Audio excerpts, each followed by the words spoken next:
still maintaining that success.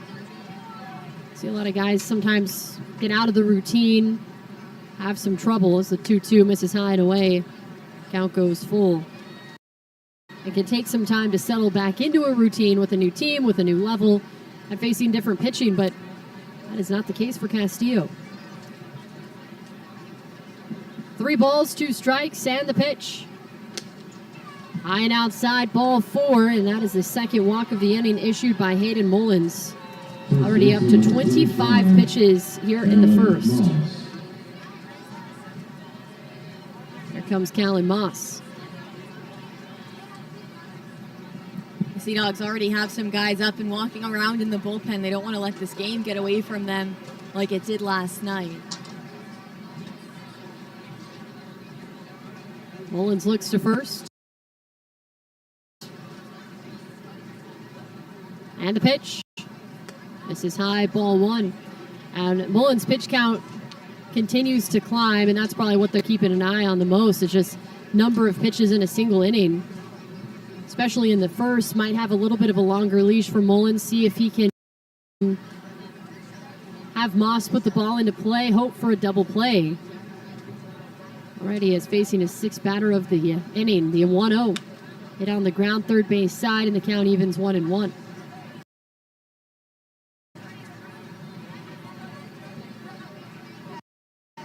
Castillo heads back to first.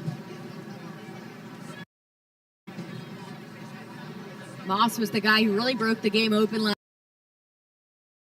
last night with a grand slam in the top of the 5th inning, just his 3rd home run of the season. But he does have 19 doubles, so the power has been there. He just hasn't left the yard all that much until last night. Swing and a fly ball hit to right center field. Blaze onto the warning track at the wall. It's out of his reach and off the northern light side. Up to third goes Castillo. It's a double for Callan Moss. He keeps on hitting, and the inning continues. Here comes Will Taylor. For Moss, that is his 20th double already of the year. Just smashed it off the wall in right center field. I honestly thought he was about to leave the park again right after I said that. It was close, and maybe some deja vu for Taylor and Blaze. Now the infield pulls in with 2 on and 1 away for Will Taylor.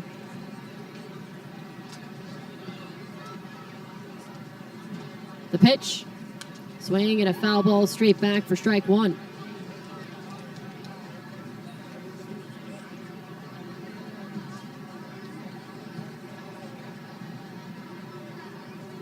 Max Carlson starting to throw in the bullpen for the Sea Dogs. It's already a bullpen day for the Curve today.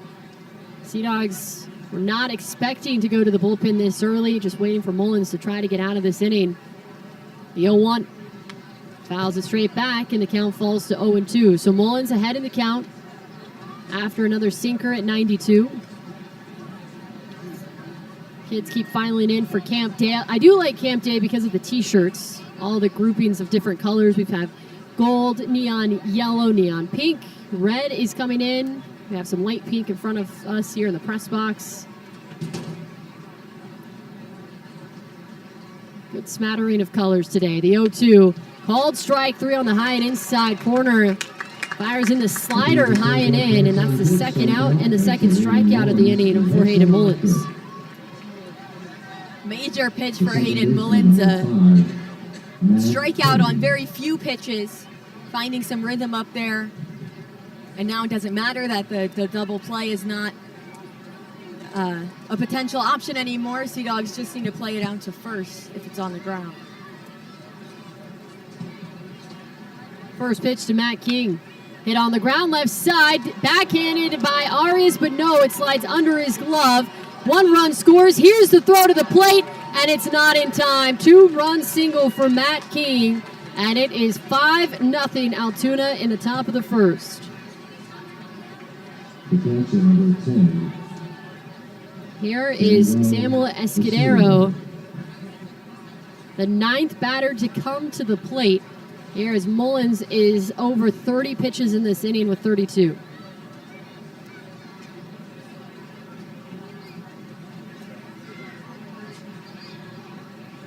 Escudero in on the right side, hitting 190.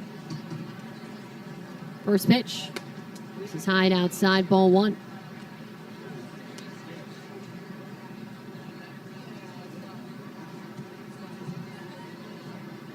Escudero did not play yesterday in the first game of the series.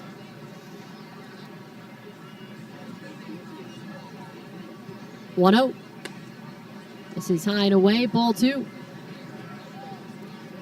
King over at first base, being held on by the first baseman, Brooks Brannon.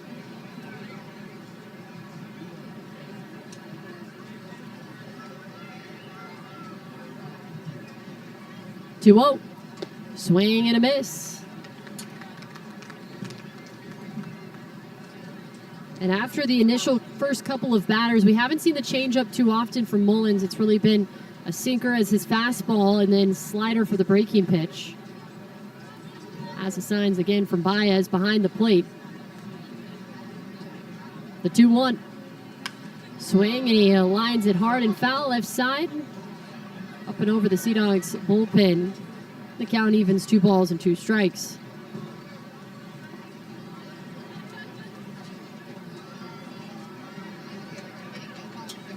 Five runs on 4 hits here in the top of the first inning for the Curve.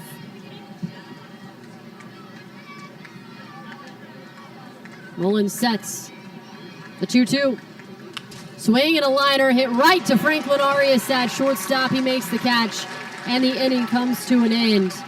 But 5-run score for the Curve. We head to the bottom of the first in Portland on the Sea Dogs Radio Network, presented by Verizon. I went through bad divorce. My ex handled all the finances and ruined my credit. Coworker said, try your local credit union. It changed my life. The credit union cared about my story, not just what was on paper. They gave me the confidence I needed. You come to a credit union to work because you actually like helping people. You get to be a part of really life-changing moments. It builds a really rewarding professional career. And that's why I like credit unions. Hey fans, want to watch baseball's top prospects? With the Bally Sports Live app, you can stream every minor league game and follow tomorrow's stars. Anytime, anywhere. Dive in with real-time enhanced stats or play bingo along with every pitch. It's the best way to watch minor league baseball. Best of all, it's completely free. Scan the QR code and download the Bally Sports Live app today. Check out the hot deals at Rowe Hyundai in Auburn and Westbrook during the Super Summer Sales event. And here's an example. Lease a new, well-equipped 2026 Hyundai Tucson SEL all-wheel drive SUV for just $329 a month. Or start driving a new 2026 Hyundai Elantra SEL Sport 4-door sedan and lease for only $285 a month. It's your choice, really. Hi, I'm Dexter at Rowe in sales. We really do work harder for your business.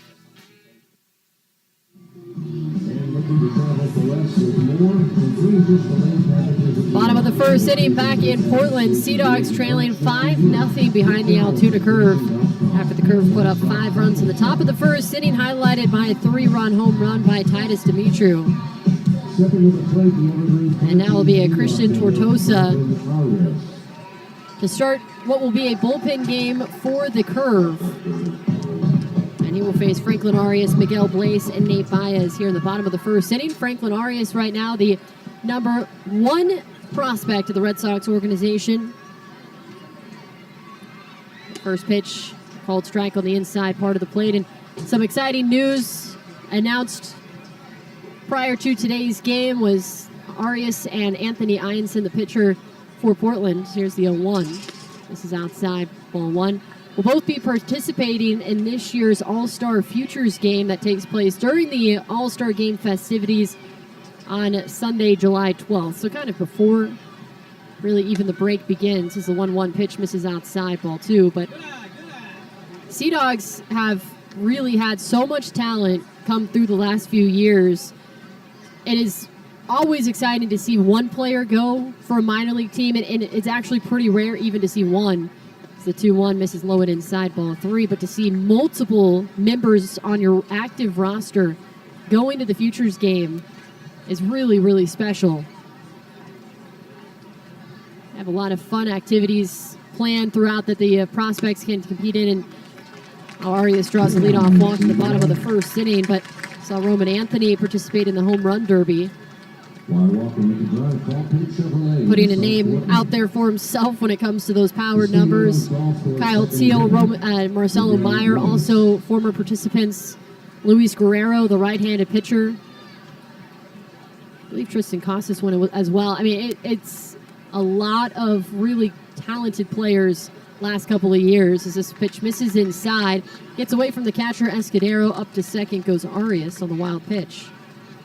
It's so fun to watch them both play together, too. It seems like the last two Ianson starts, I think Arias has hit a home run in each of them, or at least multi-hit games in each of them. It's like they feed off of each other, and for Red Sox fans watching that on the field, that's like a glimpse of a brighter future. Yeah, I mean, Ianson was saying every time he's on the mound and has a ball hit to Arias, he just starts walking off the mound instinctually because he knows that Franklin is going to make the play, which 99% of the time he does. So I would also just start heading back to the dugout. But Ianson will be obviously limited in whatever pitching outing he has. Lots of pitchers to get on the mound, including Gage Wood, who Portland saw a couple of weeks ago in Reading. Lots of really interesting names across the minor league baseball landscape. If you're into the prospects and into minor league baseball, I mean, this game is meant for you. And it will be airing on NBC this year, which is really exciting. I believe former minor league broadcaster Melanie Newman will be on the call. So that also helps as well to have a minor league broadcaster call this type of game. The players sporting the hats of their current teams. You'll see some Sea Dogs gear as well as Blaze swings and misses for strike 3. Out number 1 in the bottom of the first inning. Really nasty slider from Tortosa. Came from the high arm slot over his head, diagonal to the inside part of the plate against Blaze. Ended up just dotting that low and inside corner of the zone.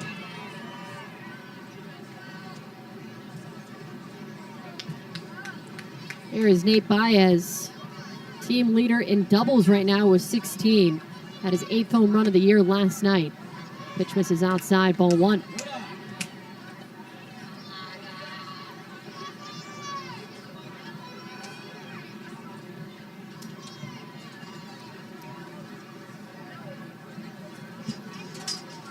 Tortosa looks in, he comes set. Pitch, Baez with the check swing, swings through it for strike 1, and the count evens. 1 ball and 1 strike. Tortosa, 6'4", 170 pounds, 27 years old. This is his second team this season in the Eastern League that he has played for. He was originally with the Phillies, pitched for Reading, was released, and then quickly signed by the by the Pirates and assigned to the Curve as a 1-1 pitch misses high and inside. He was released on June 1st and then signed just 3 days later by the Phillies. Oh my goodness, by the Pirates. My goodness. It's all those P teams. Yeah. I thought I had enough coffee this morning, but maybe I didn't. But Tortosa now with the Pirates organization. The 2-1 is fouled right side out of play and the count evens. But Tortosa struggled a little bit with the Fightins.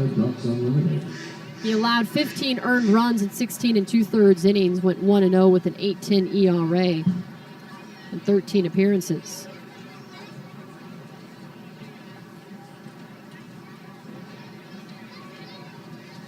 Tortosa comes set. The 2-2. Misses outside, and the count goes full for Baez. Franklin Arias still lingering over at second base after he drew the leadoff walk, advanced on the wild pitch. Trying to get something going offensively here for Portland to answer in some sort of way in the bottom of the first after the Curve put up 5 runs in the top of the inning. The pitch. Inside, ball 4. Second walk of the inning. Baez at first, Arias at second. Here comes the cleanup batter, Brooks Brandon. Tortosa has seen Portland one time this year. It was when he was with the Fightins on May 20th. Went 2 innings, gave up 2 hits and a run on a solo home run. 1 walk issued as well. Usually a middle relief guy. First pitch to Brandon, misses low and inside, ball 1. But in these kinds of bullpen games, doesn't really matter where you come into the game. You still know you're not going to go more than a couple of innings.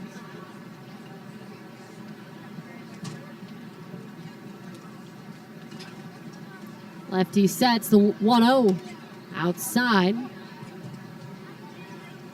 That's a called strike, and the count evens 1-1. Tortosa really working east and west. The bottom of the first, sitting runners at first and second and one away. The pitch. Inside, ball 2. Brandon trying to show some patience up there. His strikeout numbers have been kind of abnormally high for him as of late. 2-1. Low and inside, bounces out of the mid of Escudero. Arias breaks for third, no throw down. And now Portland with runners on the corners. That might be a pass ball on the catcher. And it looked like he had his mitt on it, but it just popped out of the glove. Sea Dogs able to take advantage.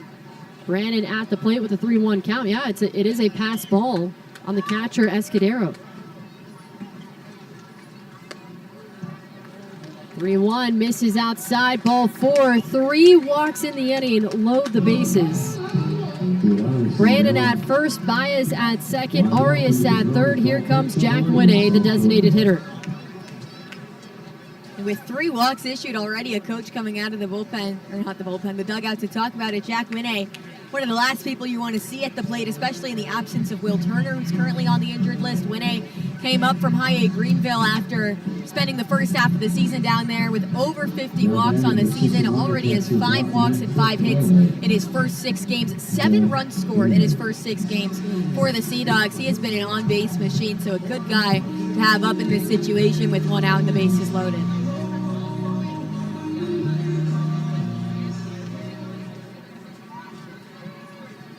So Winne steps in on the right side to face the lefty Christian Tortosa. Brandon at first, Baez at second, Arias at third. The pitch. Swing and a miss. Went inside for strike 1. First pitch slider.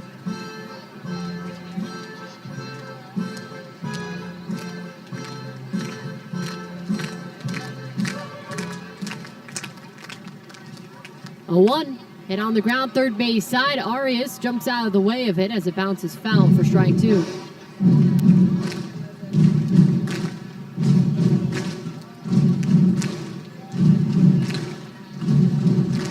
So Winne quickly down in the count. No balls and 2 strikes. Still just 1 out in the bottom of the first inning.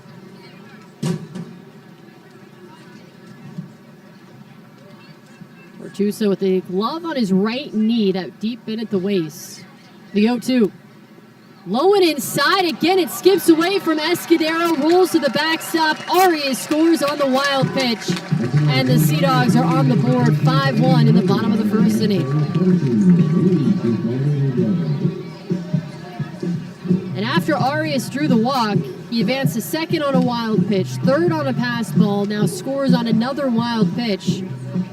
And the Sea Dogs have 2 in scoring position with 1 away. Definitely an absurd and somewhat anticlimactic way to score a run. 1-2. Swing and a foul ball back into the seats. And the count stays at 1-2. But a 5-run deficit after the top of the first inning. Portland will take any sort of run, any sort of way at this point. Take advantage of Escudero behind the plate, having some difficulties with Tortosa. The 1-2. Low and outside, and the count evens 2-2. It's almost a byproduct of these intense vertical breaks on the pitches from Tortosa. It's really tough when you're trying to receive that and frame it up as the catcher. Some of these coming in near the feet level. 2-2. High and inside with the slider, swing and a miss, strike 3. Second out and second strikeout of the inning. Brings up Marvin Alcantara. It's rare to see Winne go after a pitch like that. That was almost at head level. But coming out of the hand from Tortosa, it looked like his slider that he's been dealing all day. That one, though, didn't take a drop at all, just floated up there above the zone. First pitch to Alcantara. Bounces in front of the plate. A good block this time by Escudero. That one just bounces in the dirt for ball one.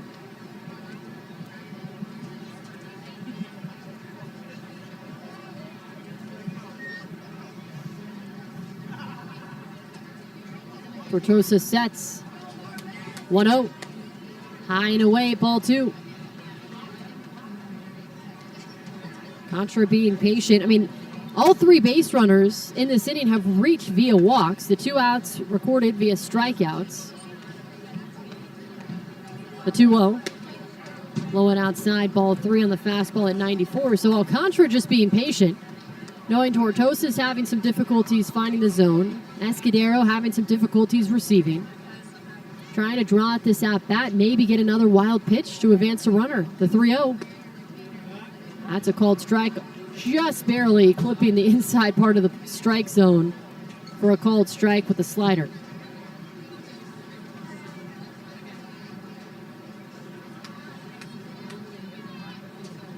(3-1). Swing and fouls it right side out of play. The count goes full. Talking about Hayden Mullins pitching a number of pitches in the top of the first inning. Well, Tortosa now at 32 here in the bottom of the inning. And the Curve now have a right-hander up and throwing. Tortosa now steps off. As a reliever, doesn't have that bigger pitch mix you see from starters sometimes, just the fastball, slider, and changeup. 3-2. Low and inside, ball four. Fourth walk of the inning, and that loads the bases for a second time here in the bottom of the fifth. Here comes the tying run, Matt Frazier, the former Pirates farmhand. When I asked Matt Frazier last week what his immediate goals were, he said to sweep the Curve next week. Well, that's not going to happen with Altoona taking game one last night, but this is his first opportunity to make an impact on this series. First pitch. This is low and outside, ball one. Lefty-lefty matchup for Frazier, who hit his first home run with the Sea Dogs on Sunday. Hit it over the second deck in Hartford onto the streets. Tortosa kicks and delivers. Called strike on the low and outside corner.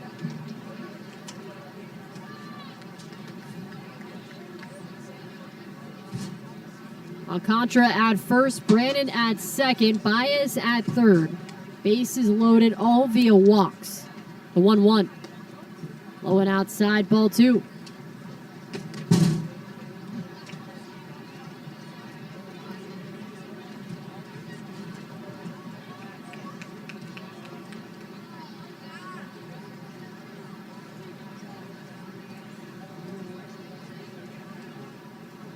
(2-1). Low and inside, ball three. And again, just you see the Sea Dogs from the on-deck circle seeing what their teammates are doing, and everyone's being patient, and everyone's working a walk, it seems like.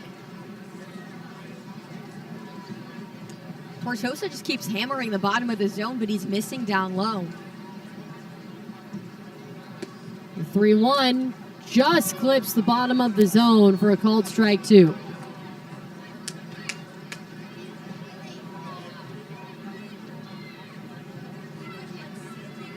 Count is full. Third full count of the inning.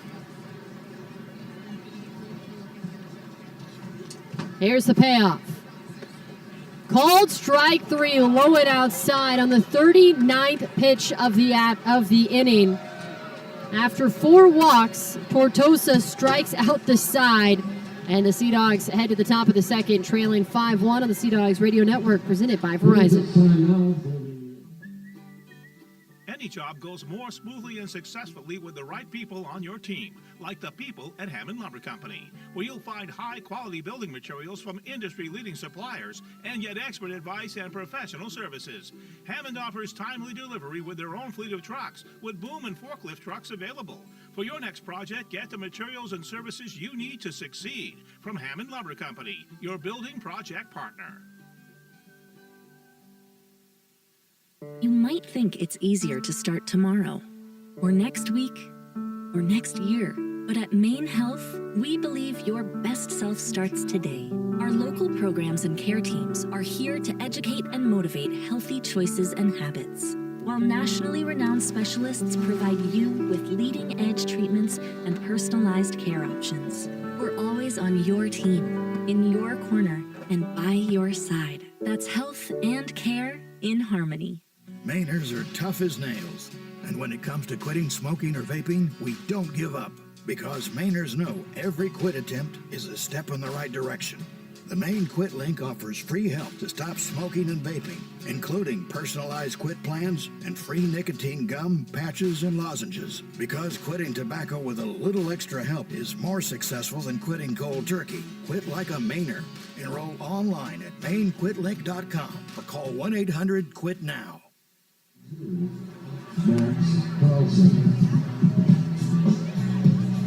Top of the second, back in Portland, Sea Dogs trailing 5-1 behind the Altoona curve. A 45-minute first inning in Portland. And the starting pitchers on both sides kind of struggling. We saw Hayden Mullins have to face 9 batters in the first inning. He has been pulled, and so it has now turned into a bullpen game for the Sea Dogs the rest of the way. It is the right-hander Max Carlson on the mound to face Kiner Delgado. And Carlson, 6'1", 190 pounds, 24 years old, out of Edina, Minnesota. He comes set. The pitch. Called strike on the low and outside corner. So Hayden Mullins' final line went 1 inning, allowed 5 runs on 4 hits, 2 walks, and 2 strikeouts. He threw 37 pitches, 23 for strikes. The 0-1 misses low and inside, and the count evens 1-1. Carlson has really settled in as this season has gone along. May and June, really solid outings. His last 3 in a row have been scoreless. 1-1 is popped up third base side, foul territory. Leendo jogs over and makes the catch. The first out in the top of the second inning.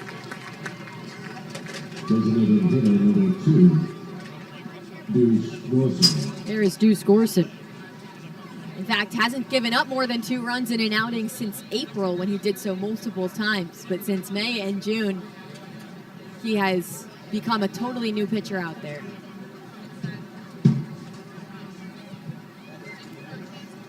Right-hander comes set.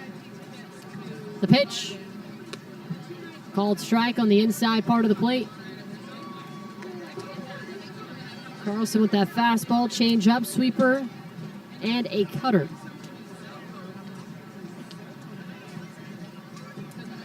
A 1. High and away, the count evens, 1 ball and 1 strike. Sinker at 91. And in his last 5 outings, only allowed 2 runs. 11 strikeouts in 8 1/3 innings during that time. The 1-1 misses, or rather it's a called strike on the inside part of the plate.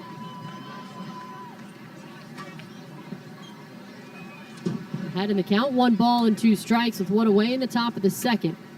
Portland trailing 5-1.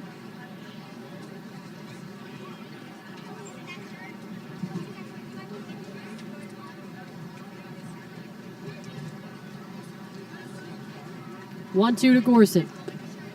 Misses low and inside, and the count evens 2-2.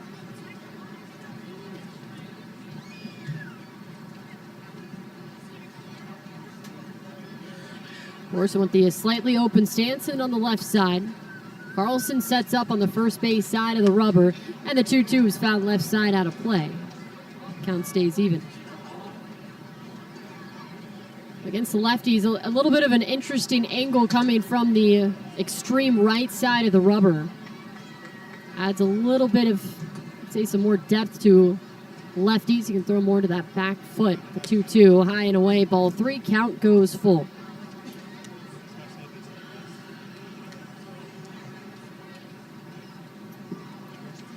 Like Delgado, Gorson also reached 4 times yesterday on a pair of singles and a pair of walks. The top of the order really did their job yesterday for Altoona.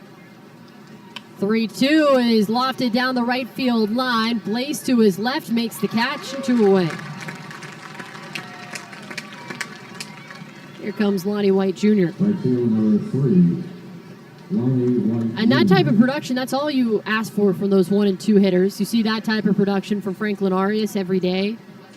Seems like it's a multi-hit game where he draws multiple walks, just manages to get on base. And then rely on the guys behind him to drive them in. First pitch to White Jr. Called strike low and outside with the sinker.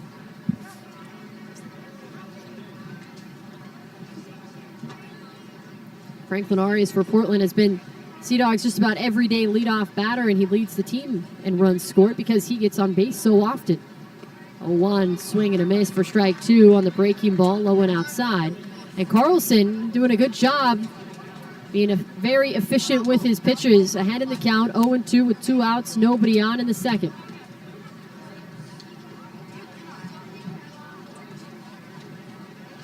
Right-hander comes set. The 0-2 just misses outside, ball 1.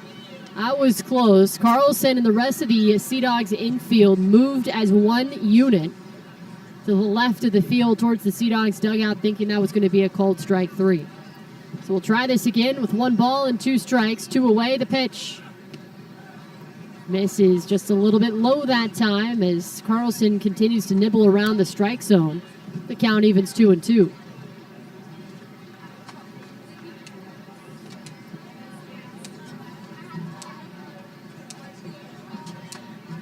Carlson delivers. Swing and a fly ball hit right center field. Taylor back on it, and he makes the catch. It is a 1-2-3 inning in the top of the second. We head to the home half with the Sea Dogs trailing 5-1 on the Sea Dogs Radio Network, presented by Verizon. Leading off the top of the first inning is the Substance Ale, Bissell Brothers flagship IPA.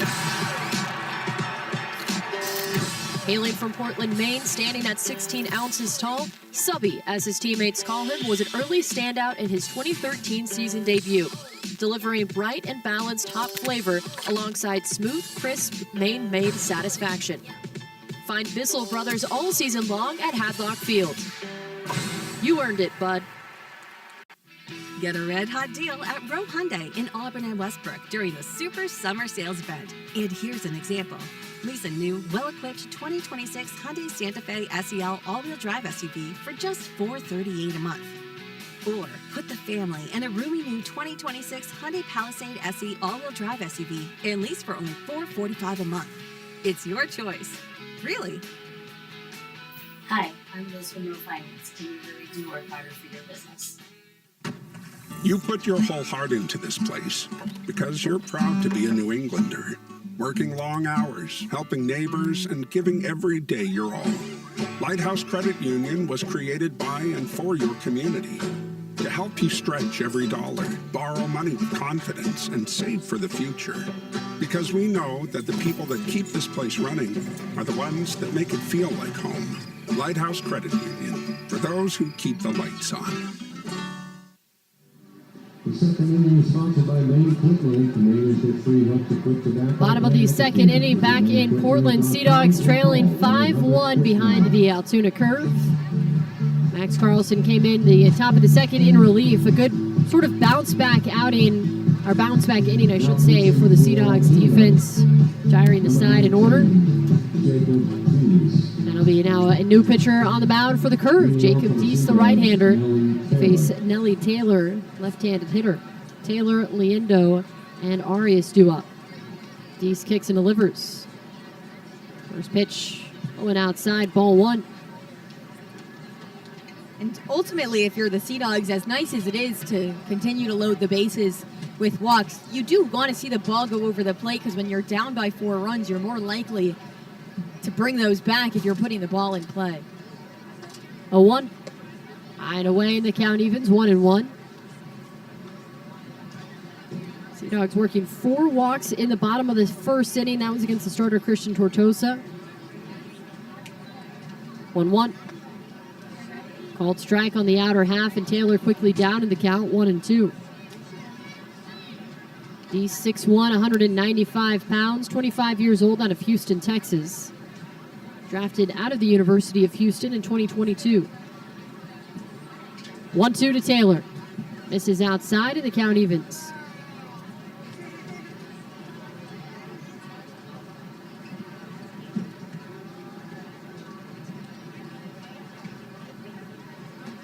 Two-two. High and away, and the count goes full for Taylor.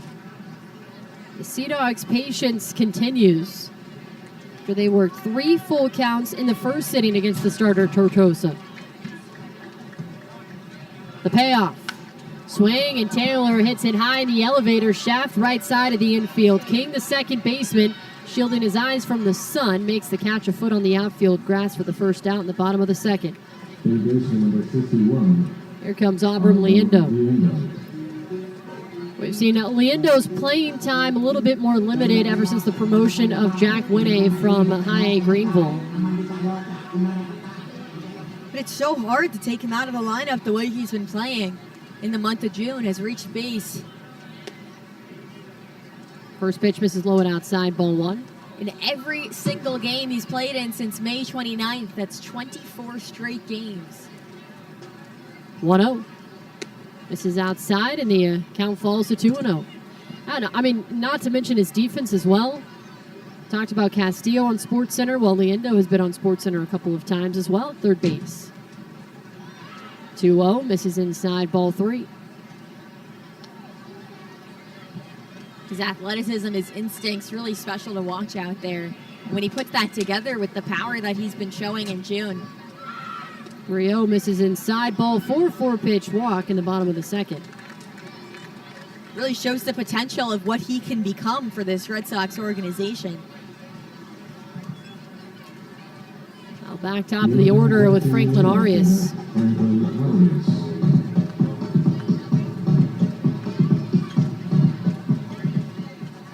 Emma, you mentioned it feels like he's getting hits all the time. He's 20 hits clear of the next best hitter on the Sea Dogs. First pitch to Arias misses inside. He has 80 hits. Next best has 60.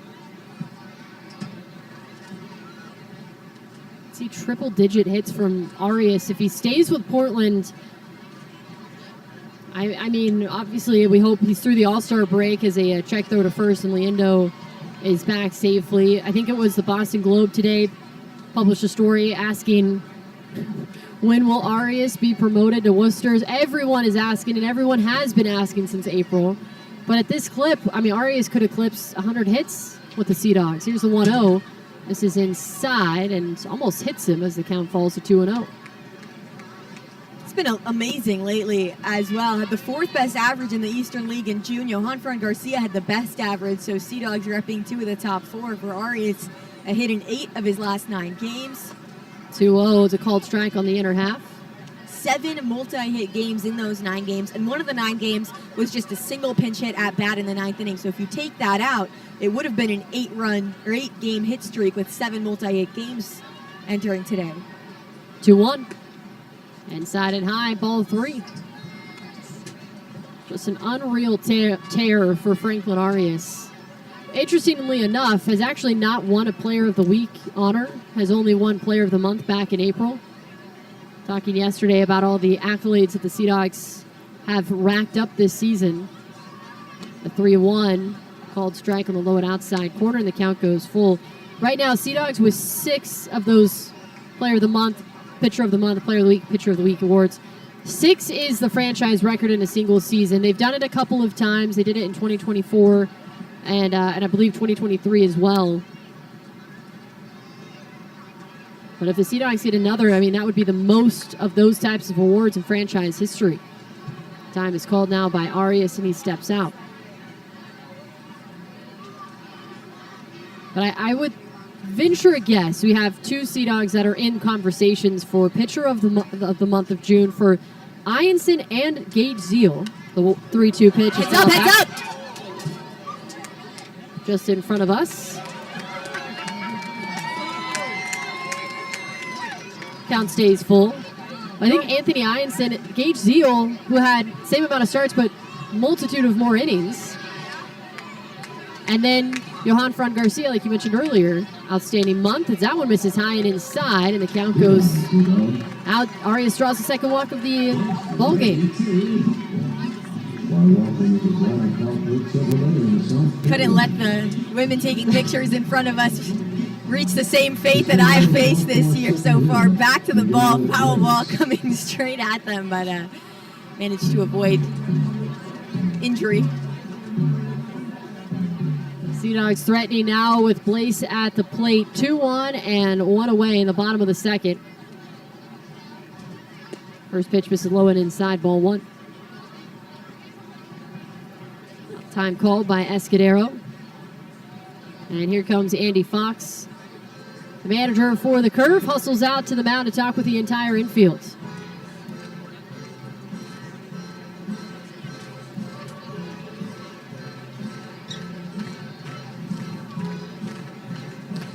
Quick chat, and Andy Fox heads back to the dugout. And Andy Fox, the manager for the Curve last couple of seasons.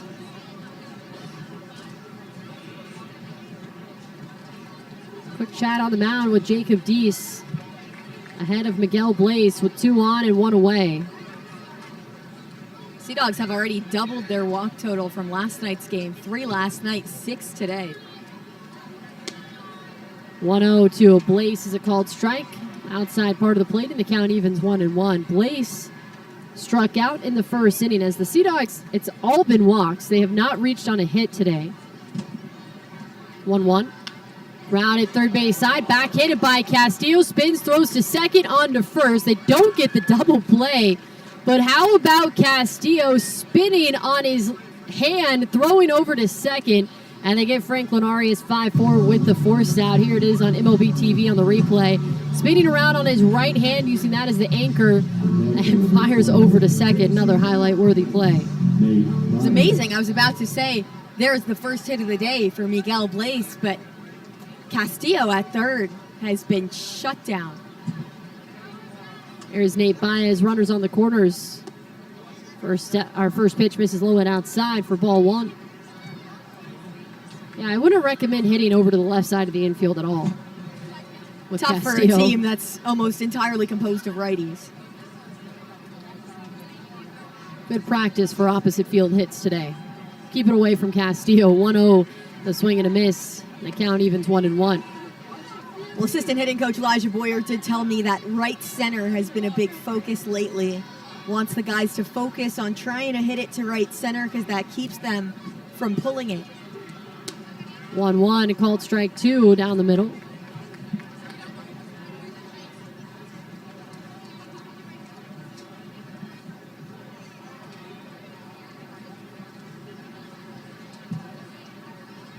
Blaze leads off at first. The 1-2 to Baez. Sent foul right side towards the Portland Expo. The count stays at 1-2. Time to call Portland Glass.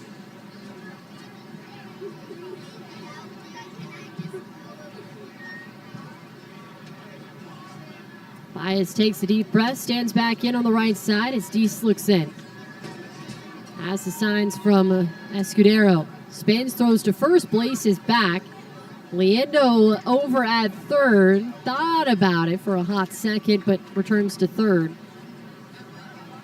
Any sort of misthrow by Deese over to first base, Liendo would have scored. Has easy speed down the base paths. 1-2. High and inside, and the count evens 2-2.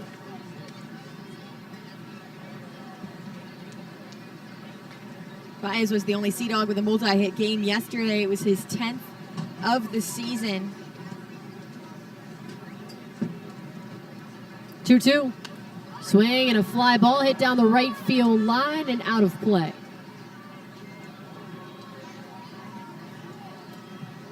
Taking his time against Jacob Deese here in the bottom of the second.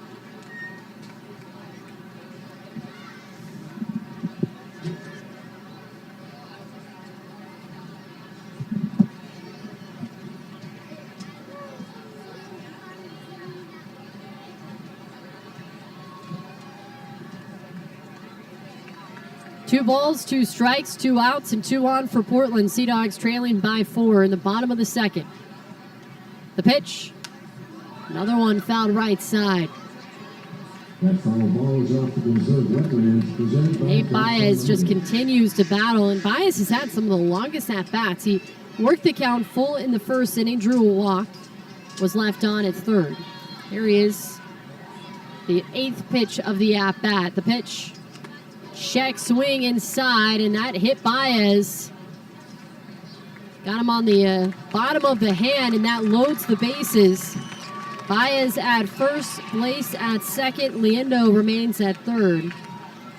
And the Sea Dogs keep loading the bases. It's just the Sea Dogs unable to really take advantage of every opportunity they have. Now Andy Fox is out talking with the home plate umpire, Emmanuel Perez, probably arguing that that was a check swing that broke the plane versus the hit by pitch. I did think the barrel was back, but based on the sound of that, it could have been the ball hitting Baez's hand and the bat at the same time, which came first. But what do you think on that replay? Yeah, I think he was hit. I think it was a graze of a pitch, but I think a good call. First pitch to Brandon, misses low and outside, ball one. Also, this is not the guy you want up with the bases loaded either. There's the 1-0. This is outside, ball two. Bases loaded, and Brandon at the plate would be the tying run for Portland. Has 10 home runs on the year, second most amount of RBI with 36. The 2-0. Swing, and he lines it down the right field line. That's a fair ball, rolls to the wall. Liendo scores. Here comes Blaze. Baez with the green light to come home. That's a bases clearing double for Brooks Brandon. And the Sea Dogs pull within one in the bottom of the second. They trail 5-4.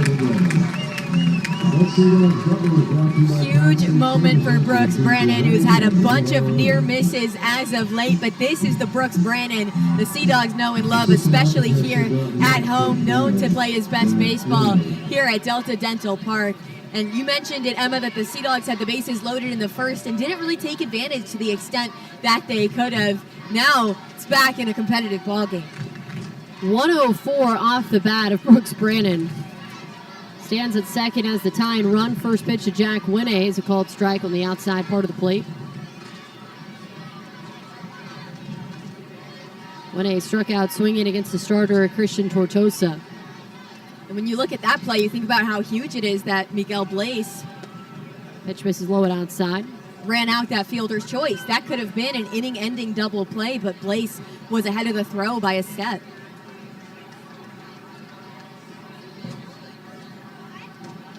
So this game already having shades of last night's game where Portland did pull within one run. Just unable to really get over that one-run deficit as Winne swings and misses for strike two. After the Curve scored 9 unanswered runs, then Portland answered with 8. The pitch now misses low, and the count evens 2 balls and 2 strikes, but then the Curve putting up a 3-run 8th inning, and that was really it for Portland. Sea Dogs have now brought 7 batters to the plate in each of the first 2 innings.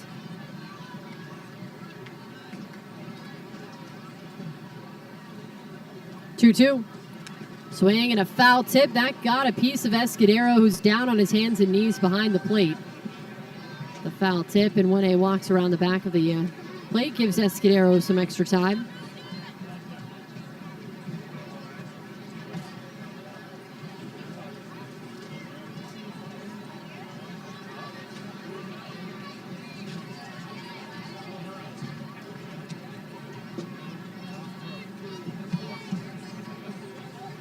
Two balls, 2 strikes, 2 outs. Tying run at second base for the Sea Dogs.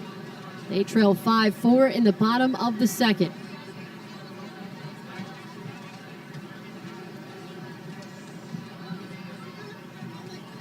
Deese looks back to second, and the pitch.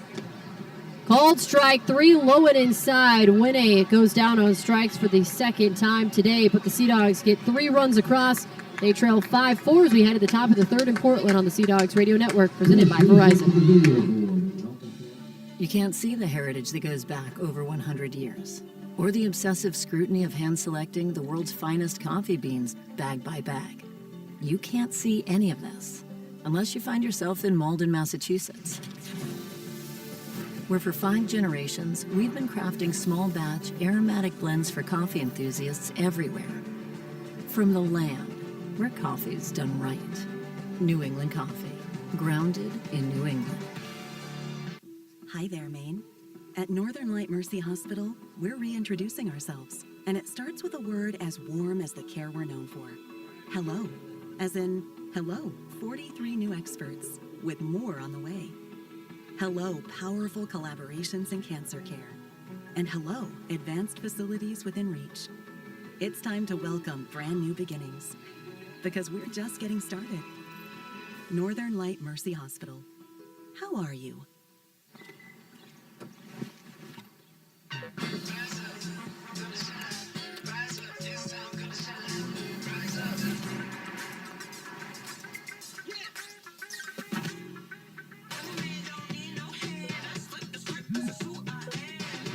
Tech that lets you be you. How it should be. The Hyundai Tucson. Lease an all-wheel drive Hyundai Tucson SE for $209 a month, or get 0.99% APR for 60 months. Hurry in. Tucson, Portland. That savings. Your neighbor, your bank.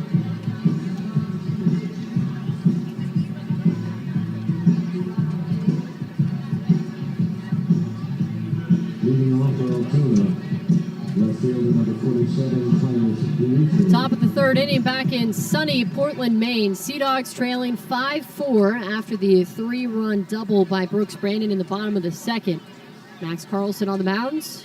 Second inning of work out of the bullpen after the starter Hayden Mullins went 1 inning. Titus Dimitri in on the right side of the first pitch. Hit on the ground, up the middle. Arias dives forward, out of his reach into center field. Leadoff single to begin the third. Second hit of the day for Dimitri after he had a 3-run blast in the first. Halfway to the cycle now. Just continuing what he's been doing in June. Has a hit now in 11 of his last 15 games for Altoona.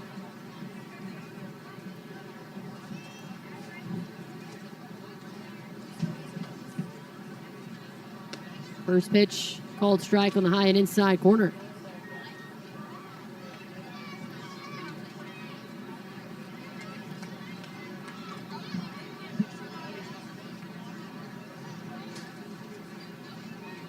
A 1.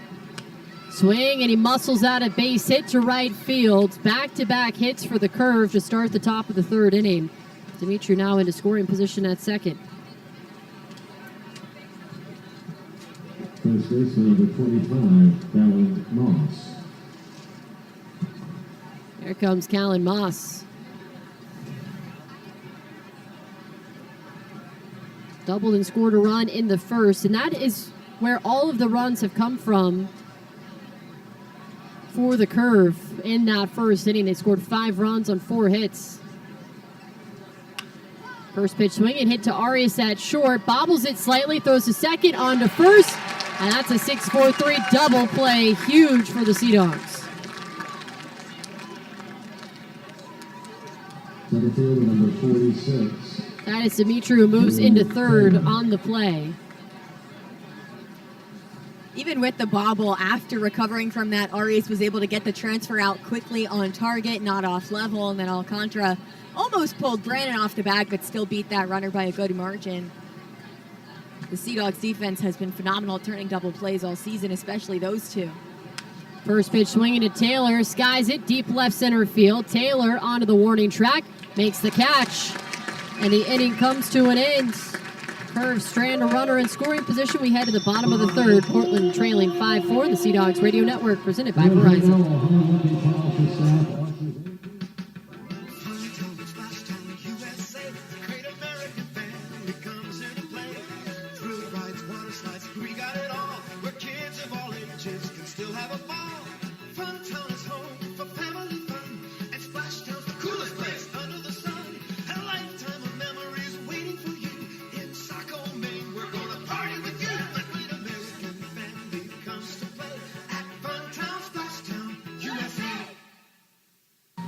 Come to a credit union to work because you actually like helping people. You get to be a part of really life-changing moments. It builds a really rewarding professional career. And that's why I like credit unions. I love baseball cards. Recently, I had a collection that I sold to an online buyer. I went to the credit union to cash the check. I had a good conversation with them, and they told me that this was likely an overpayment scam. They're really great about explaining it so that I have the resources to help myself in the future. With my new phone company, Menace Mobile, our pricing structure will be so confusing, it can only be described as evil. That isn't evil. It's just typical phone company stuff. Besides, people just switch to Verizon. With their new Simplicity plan, there's just one plan and one price. What now? And it's only $30 for a single line. $30! So you're all choosing Verizon. Traitors! Introducing the Simplicity plan, $30 for a single line. Can you hear me now?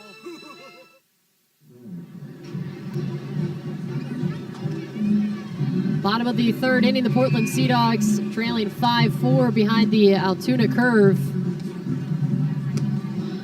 And Sea Dogs having some help with the defense with a 5-4-3 double play. And now the Curve go to the bullpen again. It is Cy Nielsen. Phase 6, 7, and 8 in the lineup with Marvin Alcantara set to lead things off.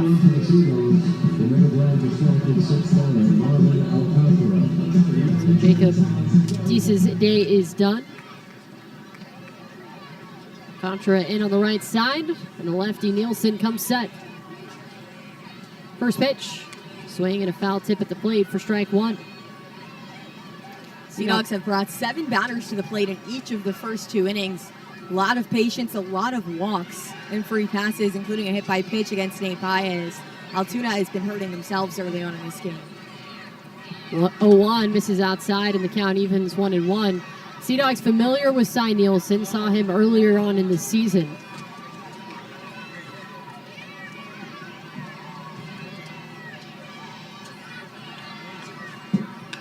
Alcantara lines one to right center field. That gets down for a base hit, heads into the gap. Alcantara around first. Taylor fires it into second, not in time. Leadoff double for Marvin Alcantara. His 16th double of the season, and the Sea Dogs have the tying run in scoring position. Ties Baez again for the team lead. Alcantara has been hawking him down in that category these last few weeks. Tied him up at 15. Baez retook the lead, but Sea Dogs happy to share the wealth in that category.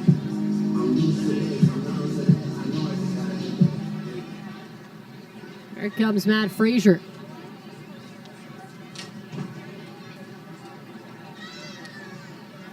Both of the Sea Dogs hits today have been for extra bases with a pair of doubles. Double by Brannon and now Alcantara. Here comes Frazier.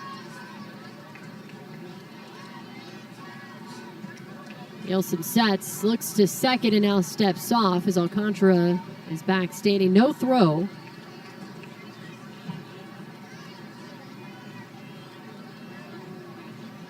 Now time is called again, and Nielsen and Escudero with a little bit of a probably miscommunication as Escudero is summoned to the mound.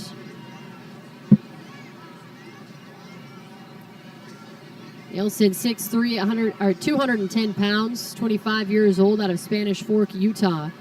8th round selection by the Pirates in 2022 out of BYU.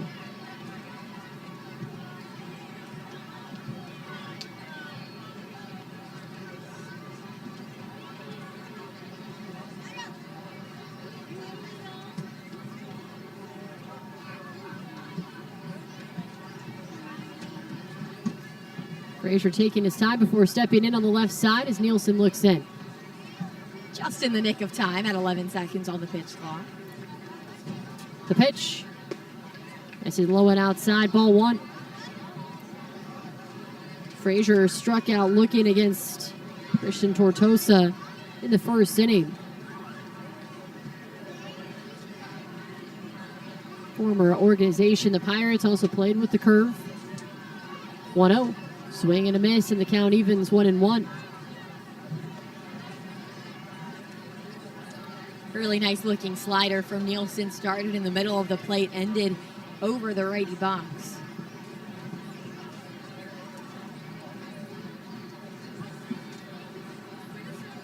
One.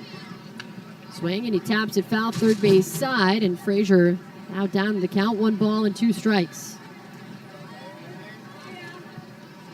Slider that time from Nielsen. Has a slider. His fastball tops out at 95. Curveball and a changeup. Frazier steps back in the left-handed batter's box. 1-2. Inside, and the count evens 2-2 as Frazier hops out of the way of the fastball.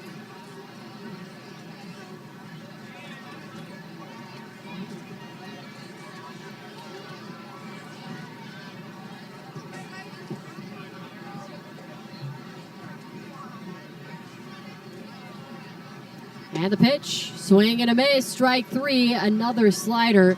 Frazier goes down on strikes for the second time today. And that takes care of the first out in the bottom of the third inning.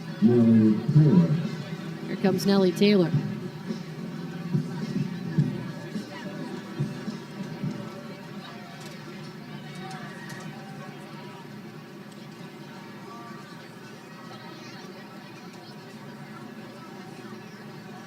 Lefty-lefty matchup as Nielsen sets. Spins, throws to second. Alcantara dives in. He's safe. A little bit of a closer play than I think I would have expected.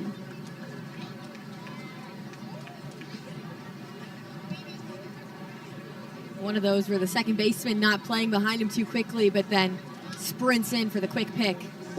Alcantara is off. Throw down to third is not in time. Marvin Alcantara steals his 15th stolen base of the season. Tying run now just 90 feet away.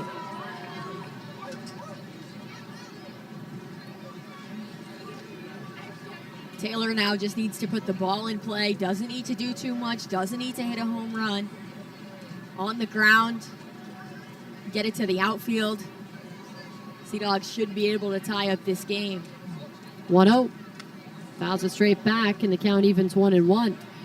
Asai Nielsen has faced the Sea Dogs twice this year, has not given up an earned run.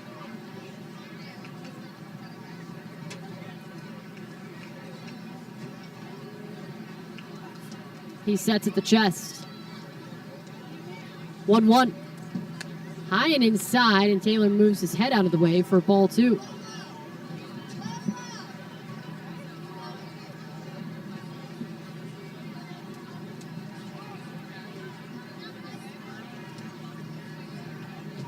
Two balls, one strike, the pitch. Pops it up high and foul, third base side. Castillo onto the warning track. It falls out of play. Count evens 2-2.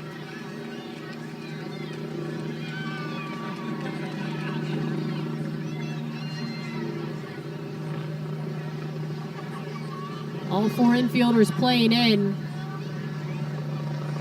Alcantara at third, and the Sea Dogs trailing 5-4 in the bottom of the third inning with one away. The pitch, outside ball 3. Taylor's now worked full counts in both of his at-bats today.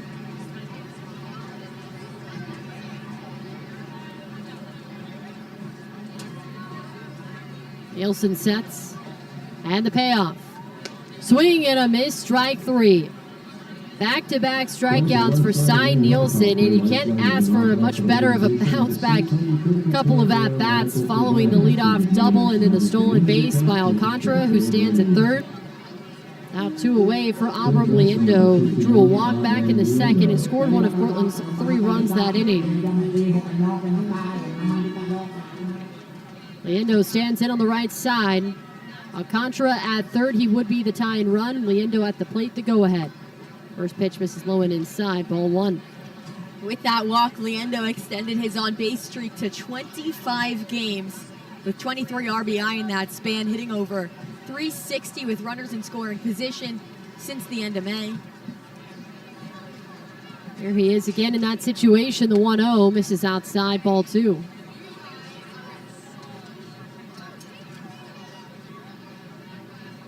Contra at third.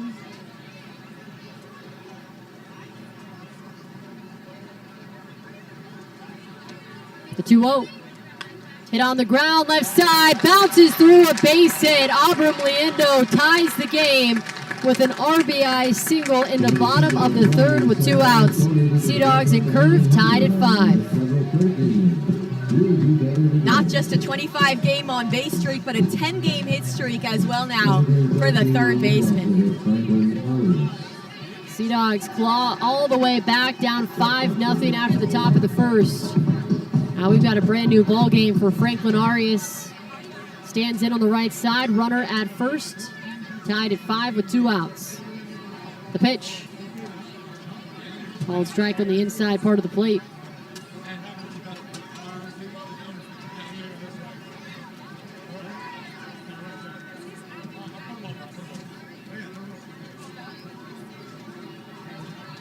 A 1 hit into the screen, foul for strike 2.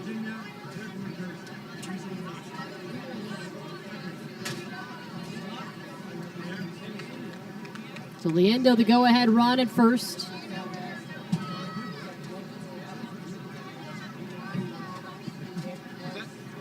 Arias today has worked a pair of walks. Stands in on the right side. Out calls time and tightens up the batting gloves.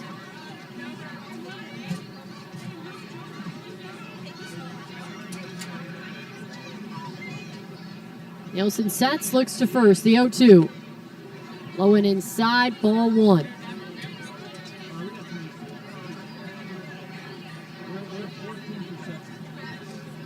So Arias just remaining patient. One ball, 2 strikes, 2 outs, the pitch. Another foul ball by Franklin. Able to fight off a slider at 85 from Nielsen.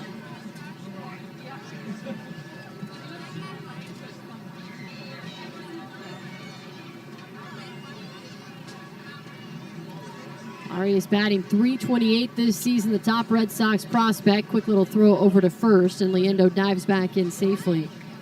Leendo reached base twice today, a walk and a run scored in the second, RBI single here in the third. Leads off at first. 1-2, Leendo is off. Pitch misses low, throw down to second, skips away from the second baseman King. And Abram Leendo is in there safely. It's the second stolen base of the inning for the Sea Dogs.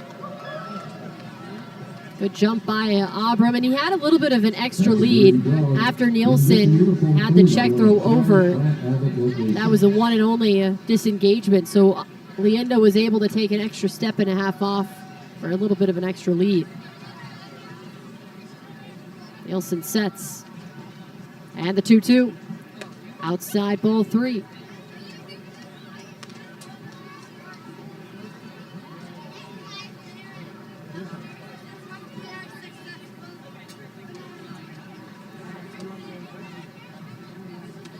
Nielsen has the signs from Escudero, looks back to second to Leendo. The payoff. Swing and Arias grounds a foul third base side. About to be the 8th pitch of the at-bat for Arias, who started off on an 0-2 count, kept fouling back balls, now has the count full, already 2 walks today.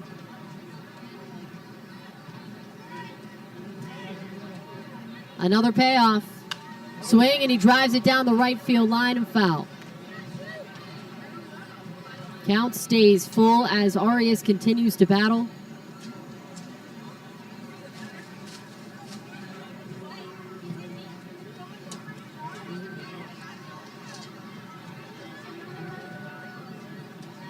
Sea Dogs and curve tied at 5.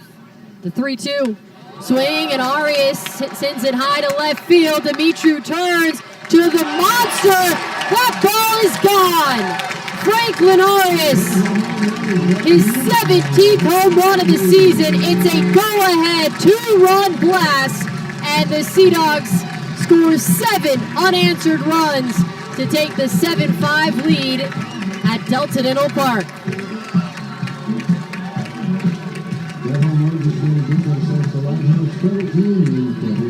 Back-to-back games with a home run for Franklin Arias here at home. Here comes Miguel Blaze. He did this against Altoona the last time he saw them as well. He hit 3 home runs in series number 1 against Altoona, 2 already in the first 2 games here. First pitch is a foul tip at the plate for strike 1 for Blaze. And with that kind of at-bat where he kept on fouling back balls, it felt like he was right on top of it. He was going to get something, and that something came in the form of a 99-mile-an-hour off the bat, 397-foot bomb. 0-1 misses low and outside, and the count evens 1-1. Just such easy power. You wouldn't have really thought with that swing that would travel 400. I mean, he makes it look so effortless as the 1-1 misses low and outside, ball 2. How about the fight of the Sea Dogs, too? Last night, trailed 9-0, cut it to 9-8. Today, trailed 5-0 in the first inning. No sweat, already leading 7-5 in the third. 2-1 is fouled out of play right side, and the count evens 2-2. That foul ball is off to the third wetland, presented by Ducks Unlimited. The Sea Dogs are scrappy. They get a lot done on 2 outs. They're not intimidated to continue to be aggressive at the plate with 2 outs. Just quality at bat after quality at bat. The 2-2 to Blaze. Swing, and he grounds it foul, third base side, and stays alive. Saw the 9-pitch at bat by Franklin Arias, and Blaze is quickly on his way. Keeps battling against the lefty Cy Nielsen. Nielsen over 30 pitches in the inning. 2-2. Swing and a miss, strike 3, and out number 3 in the bottom of the third. But it's a 2-run blast by Franklin Arias, puts Portland out in front for the first time, 7-5 as we head to the fourth. The Sea Dogs Radio Network, presented by Verizon. SystemArchitecture.net, your local IT provider. Technology doesn't have to throw curveballs your way. From comprehensive technology services to hands-on expert support, our experienced IT team is here to keep things steady, respond quickly, and support your goals like a true all-star teammate. SystemArchitecture.net, an IT management company. At Northeast Delta Dental, we love to see people smile. And as the leading provider of quality dental coverage for Maine, New Hampshire, and Vermont, we're committed to helping entire communities smile. Whether it's through education, supporting our veterans, or giving and volunteering, we're helping to make our communities even stronger. Learn more about Northeast Delta Dental at nedelta.com. We think you'll find a lot to smile about. Look closely at this truck. You'll see hard work, a great adventure, and so much more. Inside and out, it's designed for the family, the road trip, and the most demanding job. The Ford F-150. It's time to see Ford in a new light. Experience America's best-selling trucks today, only from your New England Ford dealers.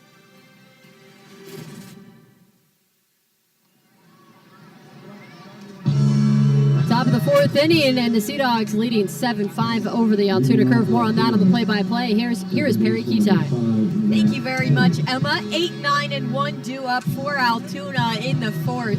It's been slow going here. We're already an hour and 20 minutes into gameplay here in the top of the fourth inning. By the time we're done in the fourth, both teams will be in or through their third time through the order already. It's been bullpen days initially for Altoona. It was always going to be a bullpen day for them with Christian Tortosa starting off. Today, Hayden Mullins, the left-hander, got the start for Portland. But after giving up 5 runs in the first, here's the first pitch to King. Drops into the zone with the slider for a called strike. Mullins was pulled for Max Carlson, who hasn't allowed a run in 2 innings of work. The 0-1. Breaking ball misses high and outside. Count evens up at 1-1.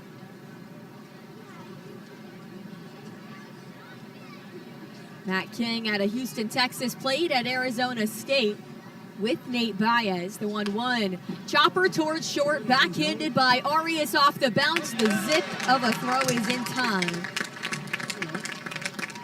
6-3 ground out for the first out of the inning. The catcher, number 10, Samuel Castillo.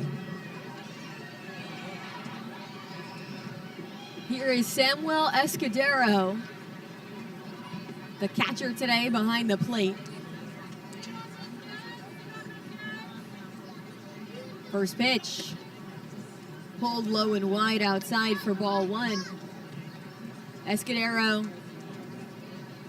was acquired from Milwaukee in a trade in 2021. Has been with the Pirates since then as the 1-0 misses outside.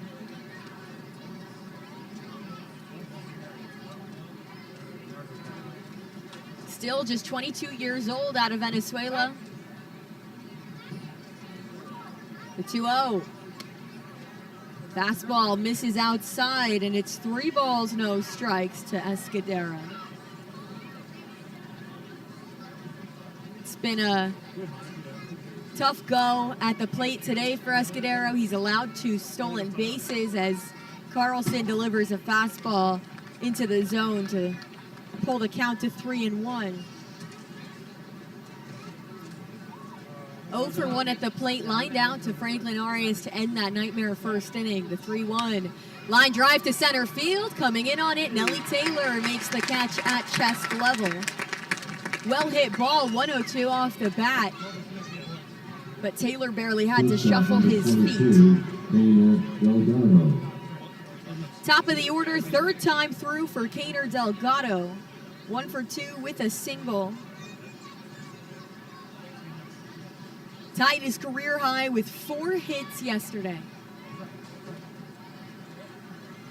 Sea Dogs infield stacked to the right side against the lefty who grounds it foul third base side. Delgado, a switch hitter, standing in on the left side against the right-hander Max Carlson.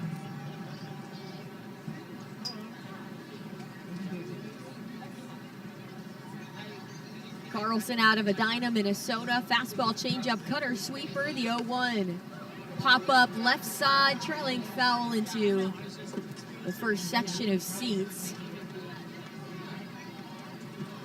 2-1 record this year, a 6.75 ERA, but that ERA really skyrocketed in April.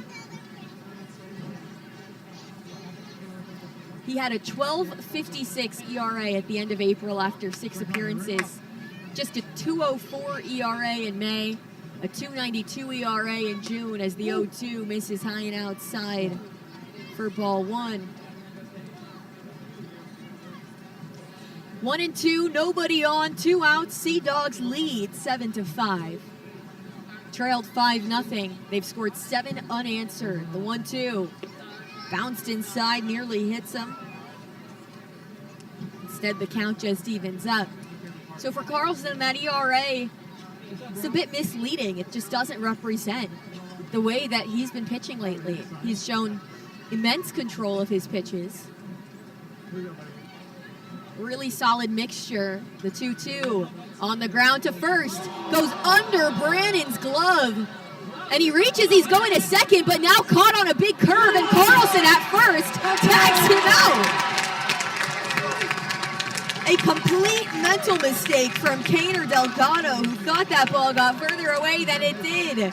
A single, but he's out at first base, and the Sea Dogs retire the side onto the home half on the bottom of the 4th on the Sea Dogs Radio Network, presented by Verizon. Mainers know what to do after an accident. Call the experts. Call Joe. Over 25,000 victories for injured Mainers. Fighting and winning for injured Mainers for over 50 years. The law offices of Joe Bornstein. The name you know and the firm you trust. Representing injured Mainers in all 16 counties. Get Joe's team working for you today. 207 Call Joe or online at joebornstein.com. Accidents happen. To be their specialty. Tell them you made business. Whoa! Sorry, you probably didn't catch all that. Well, as you can see, Fidium is fast. How fast? 2 gig download and upload fast. But we know speed isn't everything. That's why we also offer whole home Wi-Fi connectivity, an easy-to-use app, and so much more. Plus, Fidium eliminates data caps, gimmicks, and hidden fees. Finally, there's internet that's flexible, friendlier, faster for you. Yeah, you. And whatever you do. My cousin said to invest everything in precious metals. What? Remember, Mark, diversification's important. Stu's right. Yes, thanks. With our meeting next week, let's revisit your strategy and make sure it still meets your long-term goals. There's an alligator. Oh, it's Steph. We can adjust our plan based on your risk tolerance. Thanks for being there, you two. Thank you. For every financial need, we'll meet you in the moment. KeyBank opens doors. And attention fans, Web Sign and Daily Sign are now one great company. Expertly crafted interior and exterior signs designed, built, and installed. That's our game. Welch Daily Sign, named trusted. Bottom of the fourth inning, Sea Dogs up to bat. 3, 4, and 5 due up. Nate Baez, Brooks Brannon, and Jack Winne.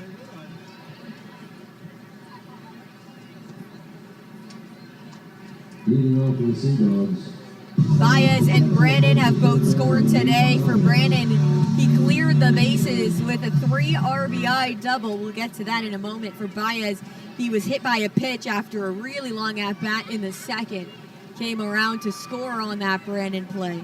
He takes a first pitch strike with the slider at the top of the zone.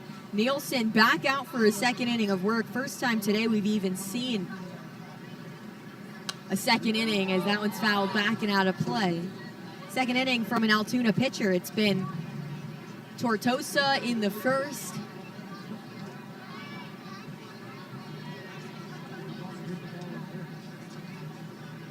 Deese in the second, and Nielsen now in the third and fourth as the 0-2 misses high and outside. Count moves to 1-2 on Baez.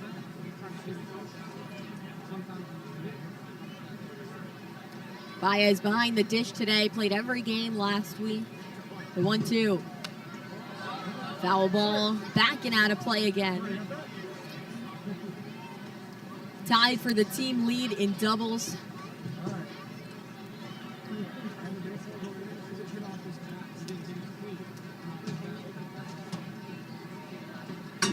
The 1-2.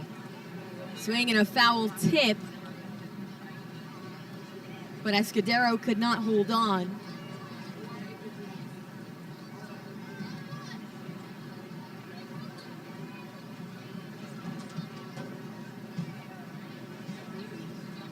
Baez, 24 years old, was taken by the Twins originally in the 2022 draft, was traded to the Red Sox. The 1-2 on the ground to second base, caught on a line actually. That did not touch the ground. Looked like it was headed to the ground, but stayed up there enough for King to put a glove to it. And that's the first out of the inning.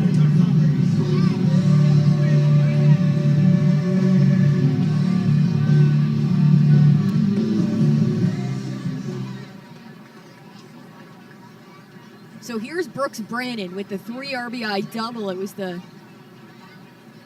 first hit of the day for Portland as he takes a ball inside on the slider.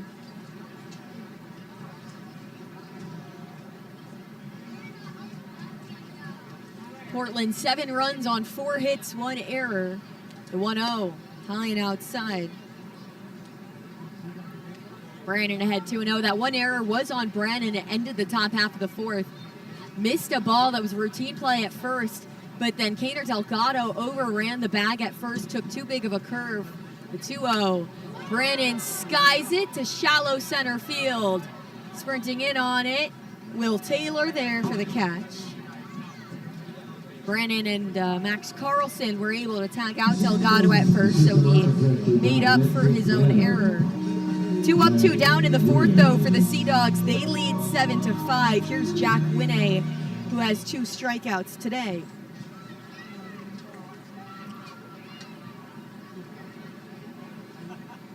Winne in just his 7th game at the AA level.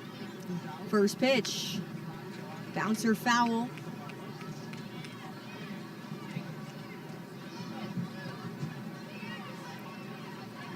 Designated hitting today with Liendo at first. He's arrived as a third baseman. Also saw him play first once. We might see him over there a little bit more often. The 0-1 on top of it with the swing and miss. Nielsen got him with the changeup. Then it's 0-2 to Winne with 2 outs and the base is empty.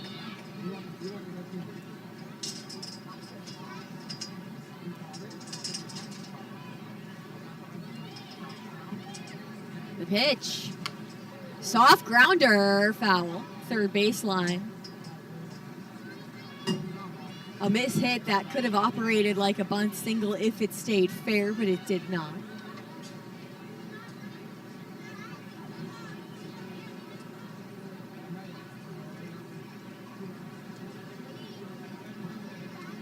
Jack Winne out of Wake Forest said his best attributes as a ball player are his plate discipline, his walk numbers, and his ability to hit home runs, which he thinks is more of a skill than a power thing. The 0-2. This is low and outside.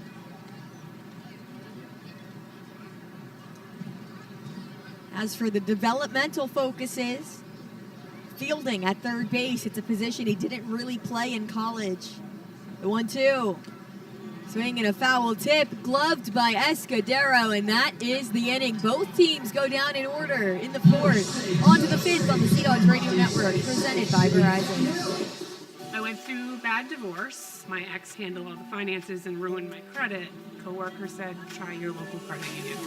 It changed my life. The credit union cared about my story, not just what was on paper. They gave me the confidence I needed. You come to a credit union to work because you actually like helping people. You get to be a part of really life-changing moments. It builds a really rewarding professional career. And that's why I like credit unions. Hey fans, want to watch baseball's top prospects?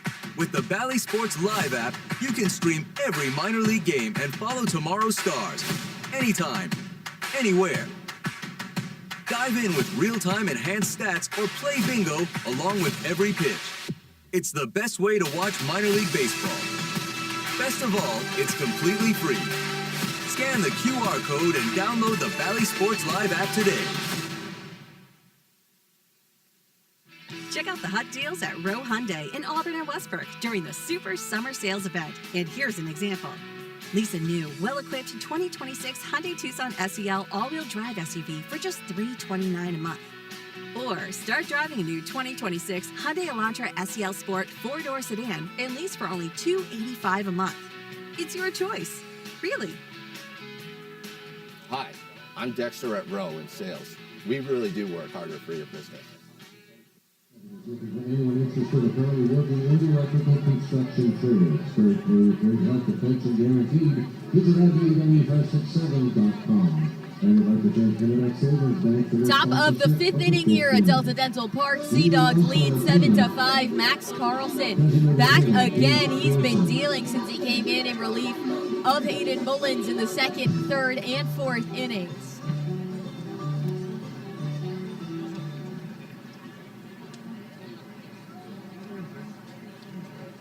Two, 3, and 4 due up. Deuce Gorson leading off the inning, designated hitter for the day, 0 for 1 with a walk.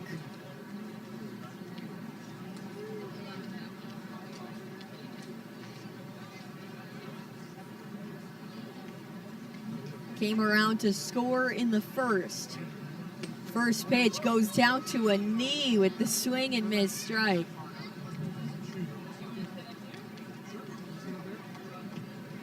Trying to swing out of his shoes on the first slider he saw from Max Carlson. The 0-1. Swinging out of his shoes again, down to a knee with the changeup, 0-2. Gorson was 2 for 3 with a pair of walks yesterday and a pair of singles. Scored just one time in Altoona's 12-8 win.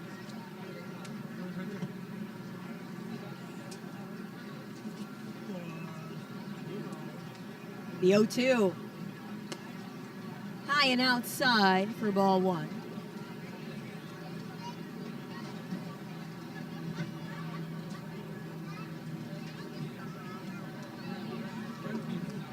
Carlson has gone as many as 4 innings. Ball on the ground, softly to second base. Alcantara gloves and plays on to first in time. 4-3 ground out is out number 1. Lonnie White Jr. Carlson has retired the last 6 straight Altoona curve batters that he's faced. That one game that he went 4 innings, allowed 1 run on 2 hits. That run was not earned while striking out 3. Here's the first pitch to Lonnie White Jr. It's a called strike 1 at the top of the zone. White 0 for 2 today.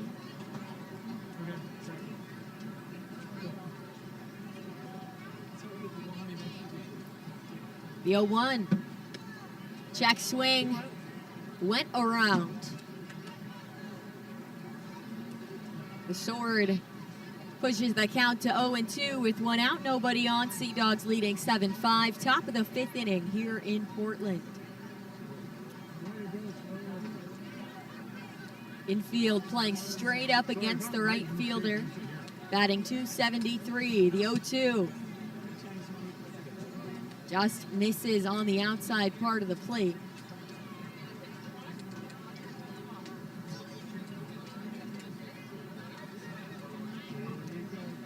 White loaded up on his back leg, right side, the pitch. Check swing, went around again, and he knew it. Max Carlson delivers the strikeout, and there's 2 gone with nobody on in the 5th. And that's another Hedstrom Electric strikeout cancer in kids. First strikeout of the day for Carlson.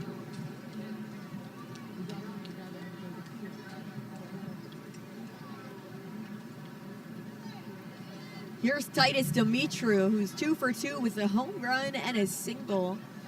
First pitch misses high and inside. Dimitru got engaged on Monday. A lot of teams come to Portland a day early so they can enjoy a day here in this beautiful city. Well, Titus Dimitru, here's the 1-0. Check swing, ball 2. Proposed to his girlfriend, and she said yes on Monday on the Curves off day.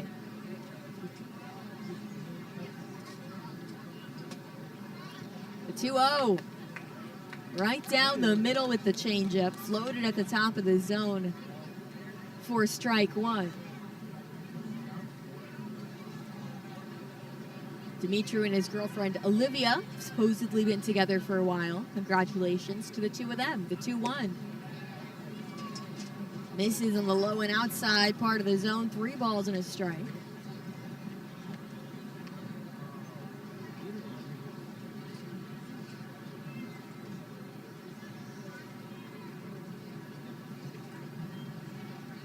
Carlson deals.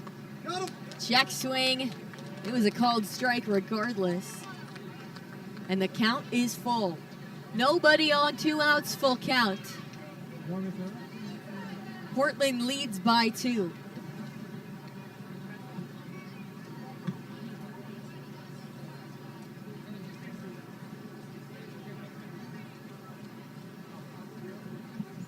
The payoff.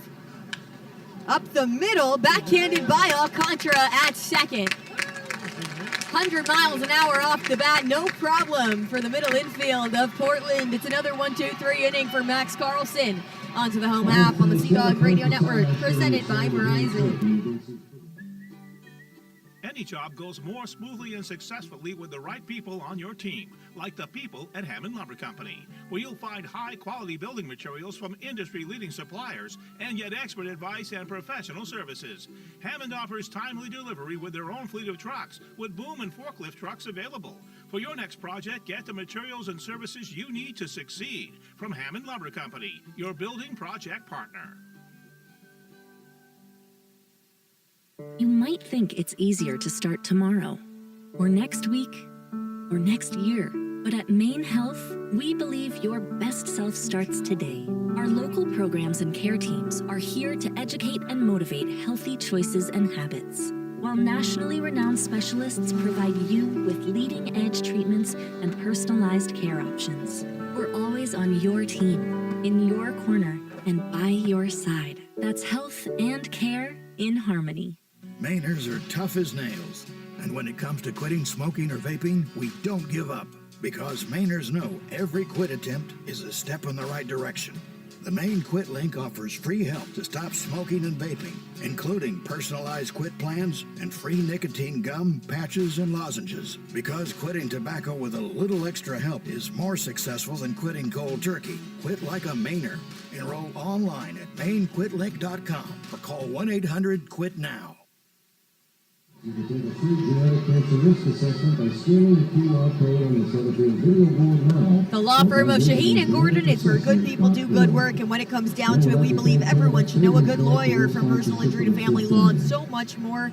It's different here. Bottom of the fifth, 6, 7, and 8 due up against Dominic Pipkin. New pitcher out of the bullpen for Altoona. Sea Dogs lead 7-5. Altoona put up 5 in the first inning. Here's the first pitch. Misses outside for ball 1. 3 in the second, 3 in the third, and also 1 in the bottom half of the first to get to where they are now with this 2-run lead, the 1-0. Alcantara swings and misses at the curveball. Took a dramatic dive. Counts 1-1.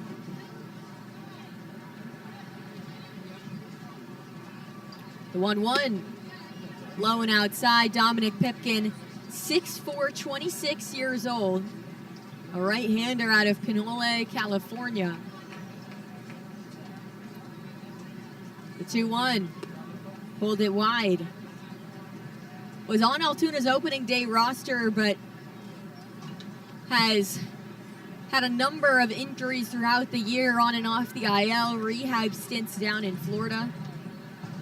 The 3-1 misses outside, ball 4. It's a leadoff walk for Alcantara, who reaches for the 3rd time today. 2 walks and a double, plus a steal to go along with that. It's been a great day for Marvin Alcantara. Number 28, Matt Frazier. Here's Matt Frazier, 0 for 2 with a pair of strikeouts, facing his former team, the Altoona Curve, for the first time this week. First time ever he's been against the Curve. First pitch. Called a strike at the bottom of the zone with the sinker. Frazier's had a really solid start to his time with Portland. Through his first 5 games with the Sea Dogs, has at least 1 hit in every game, including a double, a triple, and a home run. The 0-1 off the end of his bat towards Kyle Cicela, who tried to get that off the bare hand, took an uncomfortable looking ricochet, but it's 0-2 to Matt Frazier. Who steps out to readjust his batting gloves.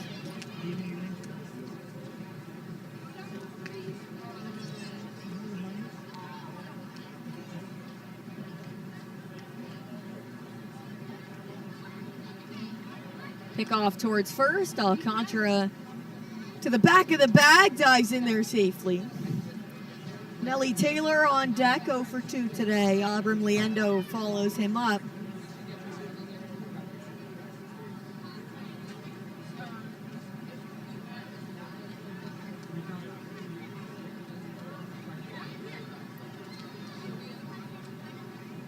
Pipkin.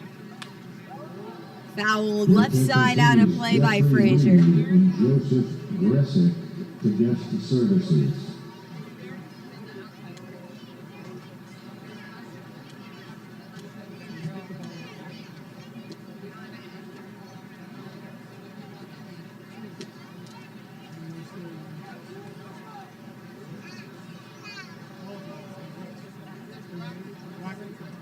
Pipkin originally was with the Phillies, signed as a free agent, the 0-2.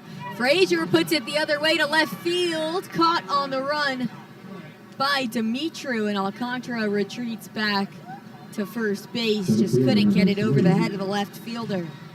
Nelly Taylor. Runner on first for Nelly Taylor with 1 out. Pipkin spent the 2025 season recovering from Tommy John surgery.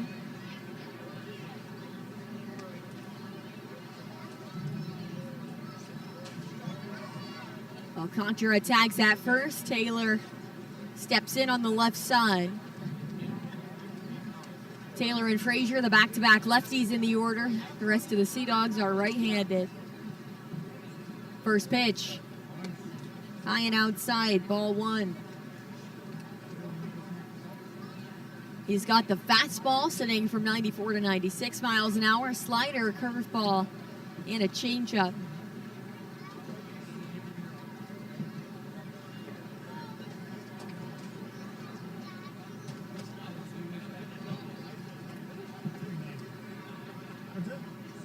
The 1-0. Curveball into the zone on the outside part of the plate. That's a beautiful pitch from Pipkin.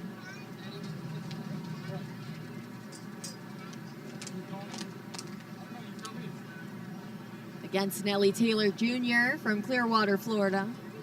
The 1-1. Misses inside, ball two. Taylor is 0 for 2 today, but both of those at-bats have been extremely competitive. He's pushed both of those counts full. Has fouled off some balls, but hasn't been able to square away the contact.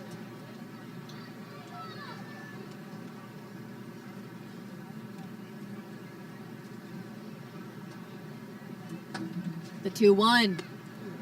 Swings and misses at a sinker on the inside part of the plate. Count evens up at 2-2.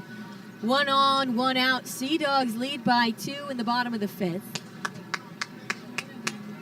Infield pulled to the right side. A lot of space where the shortstop would normally be. Pick off towards first again. Alcantara again dives back in safely. Already has 1 stolen base today. You might see him get a little more aggressive here with that pickoff already attempted by Pipkin. Shuffles a few steps out towards second. The 2-2. Misses inside to Taylor. The count is full again. 3 full counts today for the lefty who hit one of the Sea Dogs' 4 home runs yesterday. His 4th of the season.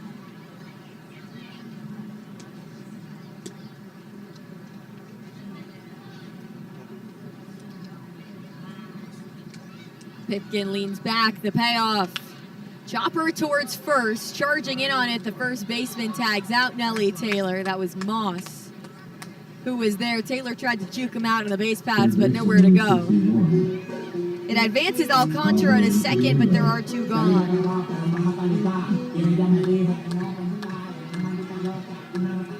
Here's Abram Liendo, 1 for 1 today with an RBI single and a walk. Came around to score with that walk in the second. Has extended both his on-base streak to 25 games and his hit streak to 10 games. Has another runner in scoring position here. Checks his swing at a called strike with the changeup.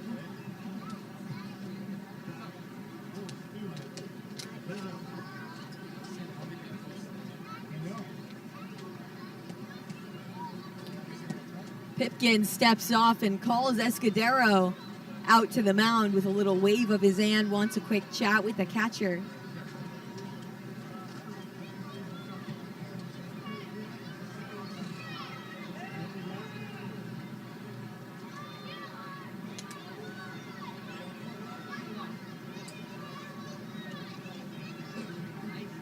Liendo batting over 370 with runners in scoring position during this on-base streak that goes back to May 29th.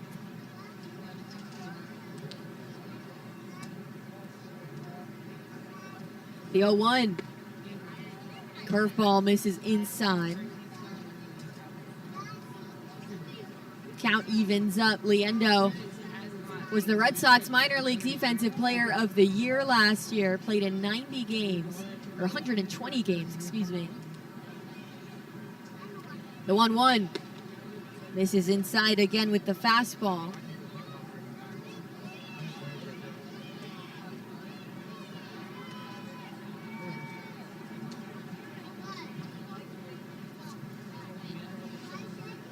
Pipkin taking his time. Pitch clock under 5. The 2-1. High and inside again. 3 balls and a strike to Liendo. Top of the order on deck with Franklin Arias just itching for an at-bat here in the 5th. Sea Dogs leading 7-5 after scoring 7 unanswered following Altoona's 5-run first inning. The 3-1. Leendo on the ground to short, gloved by Delgado. The throw is in time. Leendo lays out like Superman trying to beat that throw, but can't make it. Sea Dogs are retired. They strand a runner in scoring position, and we're on to the 6th on the Sea Dogs Radio Network, presented by Verizon. Leading off the top of the first inning is the Substance Ale, Bissell Brothers flagship IPA. Hailing from Portland, Maine, standing at 16 ounces tall, Subby, as his teammates call him, was an early standout in his 2013 season debut, delivering bright and balanced hop flavor alongside smooth, crisp, Maine-made satisfaction. Find Bissell Brothers all season long at Hadlock Field. You earned it, bud. Get a red-hot deal at Rowe Hyundai in Auburn and Westbrook during the Super Summer Sales event. And here's an example. Lease a new, well-equipped 2026 Hyundai Santa Fe SEL all-wheel drive SUV for just $438 a month. Or put the family in a roomy new 2026 Hyundai Palisade SE all-wheel drive SUV and lease for only $445 a month. It's your choice. Really. Hi, I'm Liz from Rowe Finance, and we really do work harder for your business. You put your whole heart into this place because you're proud to be a New Englander, working long hours, helping neighbors, and giving every day your all. Lighthouse Credit Union was created by and for your community to help you stretch every dollar, borrow money with confidence, and save for the future. Because we know that the people that keep this place running are the ones that make it feel like home. Lighthouse Credit Union, for those who keep the lights on. Providing a convenient and safe getaway while reflecting the essence of the man experience. Stay Portland International Jetport when you're looking to fly. And the 6th inning is sponsored by Castleview Electric.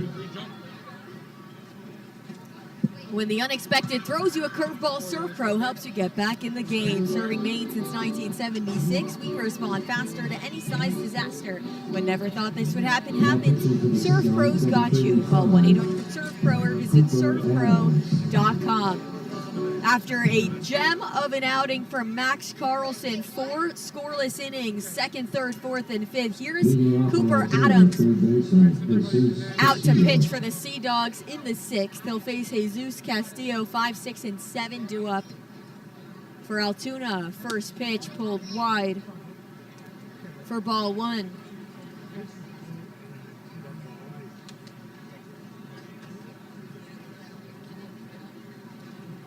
Adams has been up and down all season. This is his team-leading 22nd appearance. 4 for 6 in save opportunities, the 1-0. This is high and outside, but he does lead the team in wins with 7. He's 7-4 with 4 saves, a 5.91 ERA. The 2-0. Finally finds the zone for the first time today with the 96-mile-an-hour fastball.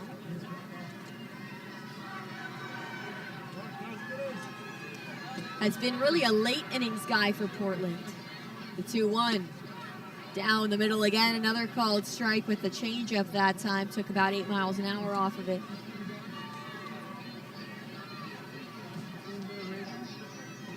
He's gone as many as 3 innings. The 2-2. Swing and a miss. Strike 3, drop 3rd, but the tag is applied. 1 up, 1 down for Adams.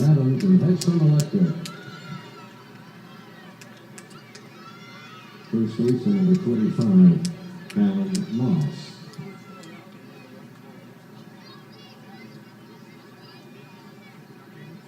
Nine straight retired by Portland. Infield playing straight up against Callan Moss. Slight shade to the left. He swings and misses at the first pitch. A slider that dove below the zone. Moss 1 for 2, a double scored, and then grounded into a 6-4-3 double play in the 3rd. The 0-1 missed wide.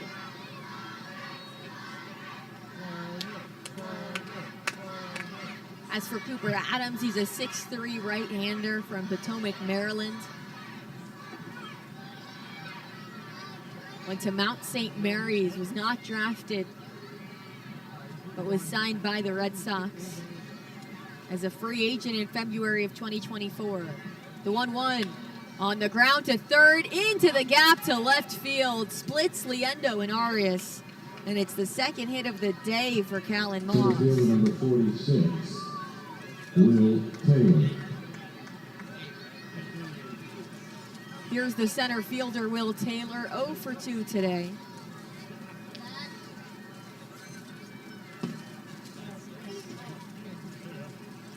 Infield moves over to the left against the right-hander with Brandon holding Moss on the bag at first. Adams working from the stretch, a closed-off stance. Runner goes, throw down from Baez. Falls out of the glove of Alcantara. It was a one-hopper, a little tough for Alcantara to collect, and it's a successful stolen base for Callan Moss. His third of the season. Altoona trying to get creative here with limited base runners ever since that 5-run first inning. 0-1 count to Will Taylor.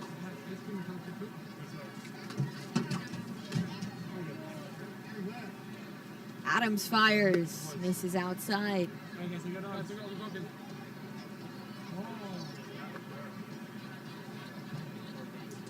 What do you think? Good?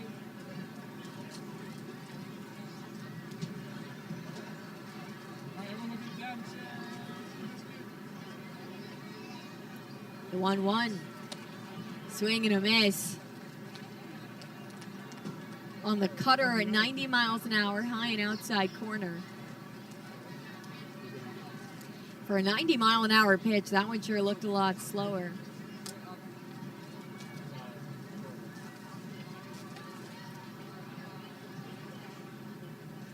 The 1-2. Soft grounder towards third. Liendo gets the throw in time, barely at first base. He took the second to bully Callan Moss into staying at second base. Nearly cost the Sea Dogs, but Liendo does make the play to first. And there's 2 gone, still a runner in scoring position for Matt King.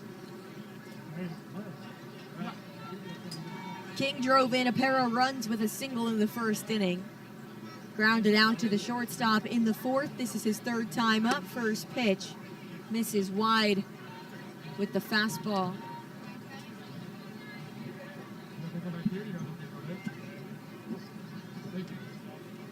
Sea Dogs definitely hoping to get a couple of innings out of Cooper Adams. The 1-0 down the middle. Another sinker. Strike one.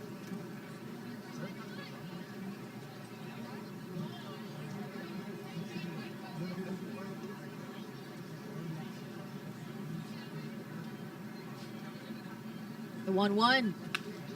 Liner to second, and it gets past Arias. The runner holds up at third as a throw comes into the plate. Baez comes out to collect. Just 88 off the bat is a play that Arias usually makes. I think it took an odd spin off the hop. Seemed to jump a little bit further to his right, maybe, than he thought. It looks, yeah, he was running a little bit towards it, and then you're right, Emma, it bounced kind of behind where his momentum was taking him. Runners on the corners, and the ball gets away from Baez, but bounces to the backstop, and he tags out Callan Moss. A lucky bounce for Portland ends the inning, and Altoona comes up empty. Sea Dogs keep their 7-5 lead onto the bottom of the 6th on the Sea Dog Radio Network, presented by Verizon. You can't see the heritage that goes back over 100 years, or the obsessive scrutiny of hand-selecting the world's finest coffee beans bag by bag. You can't see any of this unless you find yourself in Malden, Massachusetts, where for 5 generations, we've been crafting small batch aromatic blends for coffee enthusiasts everywhere. From the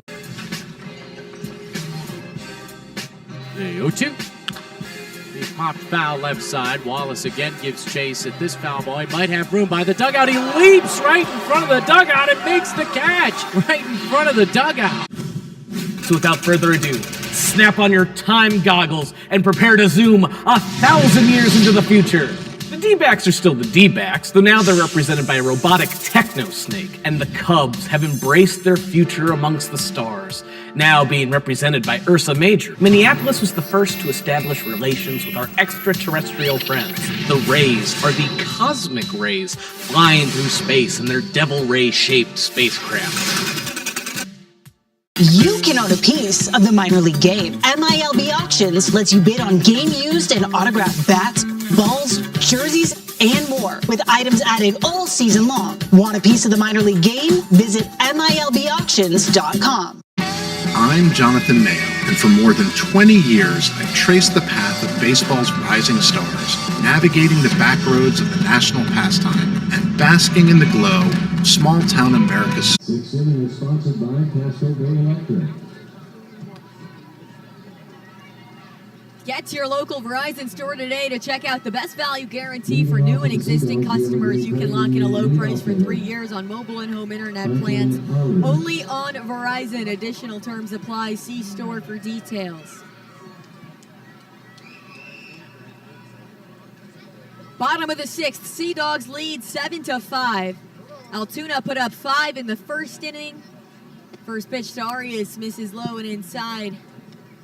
Dominic Pipkin back out there for a second inning of work. Sea Dogs then scored 7 unanswered as Pipkin deals a called strike on the inside half of the plate with the sinker.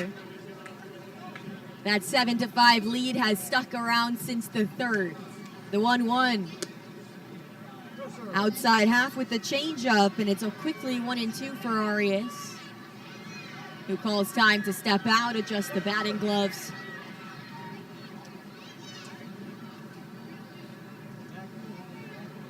Now back in on the right side. The pitch well wide, and Arias lays off. 1 for 1 today with a 2-run home run and a pair of walks. He's reached 3 times. Also reached 3 times last night as that one's fouled back into the netting. Reached 3 times on Sunday, reached 3 times on Saturday, reached 3 times on Friday, and reached just twice last Thursday. That's where the streak ends for Arias. Just unreal. The 2-2 hits him hard on the shoulder, looked like right above his ankle brace, elbow guard. Looking at the replay. Came in maybe on his backhand, actually. Yeah, his wrist. The Spring Meadows Golf Course second batter. Miguel Sea Dogs defensive coach Kyle Schmidt taking a walk down the first baseline with him to check in. Recovered pretty fast, but that pitch 85 miles an hour straight to anywhere from the shoulder to the wrist area, not going to feel good. Second batter hit today for Portland, and it's a leadoff base runner for Miguel Blaze, who takes a first pitch curveball for strike 1.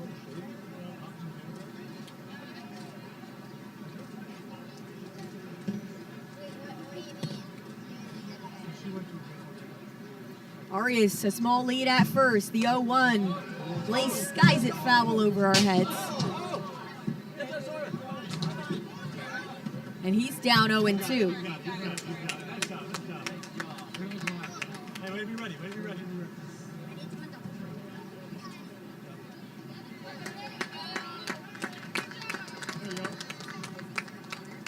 Pipkin ready is the pitch. Blaze up the third baseline, but foul. Count will stay at 0-2. Blaze has had a number of competitive at-bats today. He did reach base in the second on a fielder's choice, came around to score on the Brooks Brennan bases clearing double.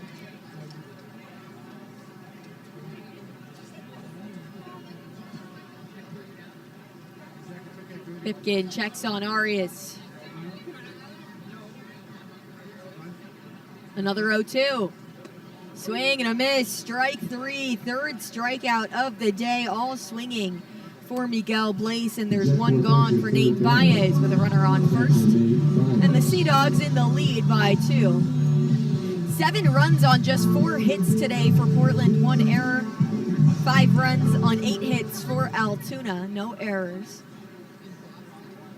Infield shaded now to the left, and with Moss covering first base, a lot of room on the right side of the infield as Baez takes a first pitch strike. The cutter at 87 miles an hour.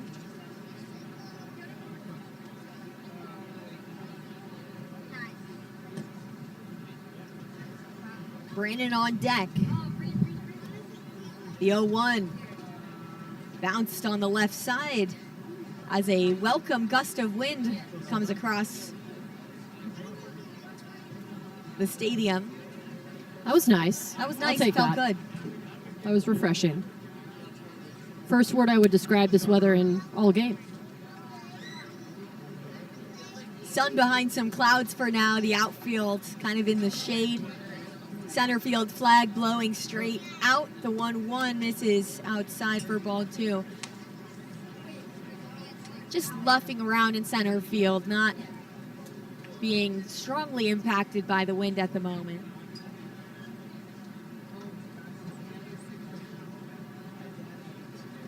The 2-1. Chopper foul. Count evens up for Baez, who's reached twice and scored once today. Was stranded on first. In the first, he has a pair of free passes, a walk and a hit by pitch. Was one of 4 Sea Dogs to hit a home run last night. 2-2. On the ground towards third. Castillo backs up on it. Swings to second. The play onto first is in time. An inning-ending 5-4-3 double play. And the Sea Dogs are retired. We're on to the... Gosh, we've gone to Sea Dogs games since we were kids. I've been coming to see the Sea Dogs for the last 30 years. Great experience. Everybody here is just bends over backwards to help people out and wish the world was like it is right here at the ballpark. We've always wanted to be more than just a baseball team. We want to be strong, active, contributing members of the community. And I think that effort is seen by the people and the fans, and they want to support that effort. Ciao! We have some delicious sparkling water crafted in Italy. You're gonna love this. It's got all the bubbles, it's got all the flavor. It's Ciao from Italy. Real fruit juice. Who sent you guys? San Pellegrino. It's Italy, baby.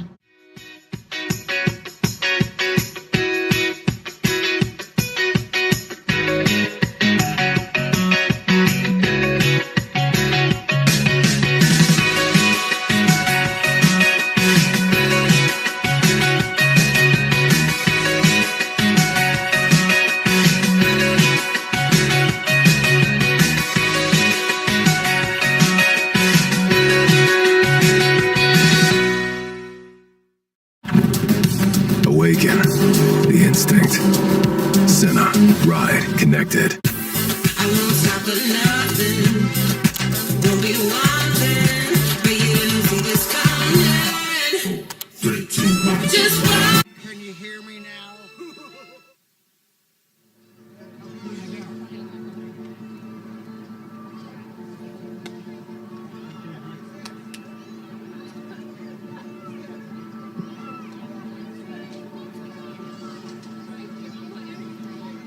Welcome back into the top of the 7th inning. Cooper Adams back on the mound for Portland. Altoona hasn't scored since the first. They trail 7-5 with more on the play-by-play. Here is Emma Tiedemann. Thank you so much, Perry. And the Sea Dogs trying to hold on to this 2-run lead here in the top of the 7th. First pitch to Escudero, and it's a swing and a miss for strike 1. Cooper Adams following Max Carlson. You've got to give props to Carlson. Came in after just 1 inning of work by Hayden Mullins. 4 shutout innings out of the bullpen as the 0-1 is grounded foul third base side for strike 2. Cooper Adams now trying to follow that up. Had some traffic behind him in the top of the 6th. But definitely has the ability to go multiple innings. And so the Sea Dogs, who looked like this would turn into a bullpen game similar to what we have seen so far from the Curve, Carlson with 4 huge shutout innings to prevent that from really getting out of hand. The 0-2 bounces in front of the plate, and the count goes to 1-2. Escudero today 0 for 2 with a line out and a fly out.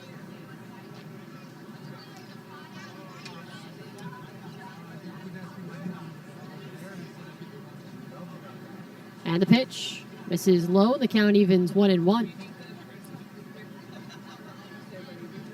Second half of the season underway here, and the Sea Dogs sitting in second place, a game back behind first place Reading. They are 5-2 to start this second half. There's the 2-2. Lines it to Brandon at third base under his glove as he makes a diving attempt at it, and that's a leadoff single for Samuel Escudero in the top of the 7th.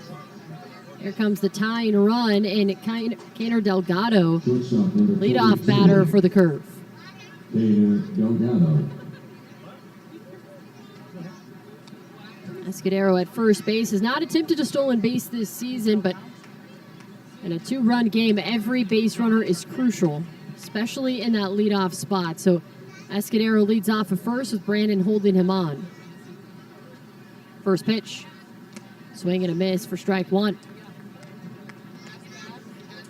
Mentioned Reading in the top spot in the Eastern League. They are currently riding a 5-game winning streak.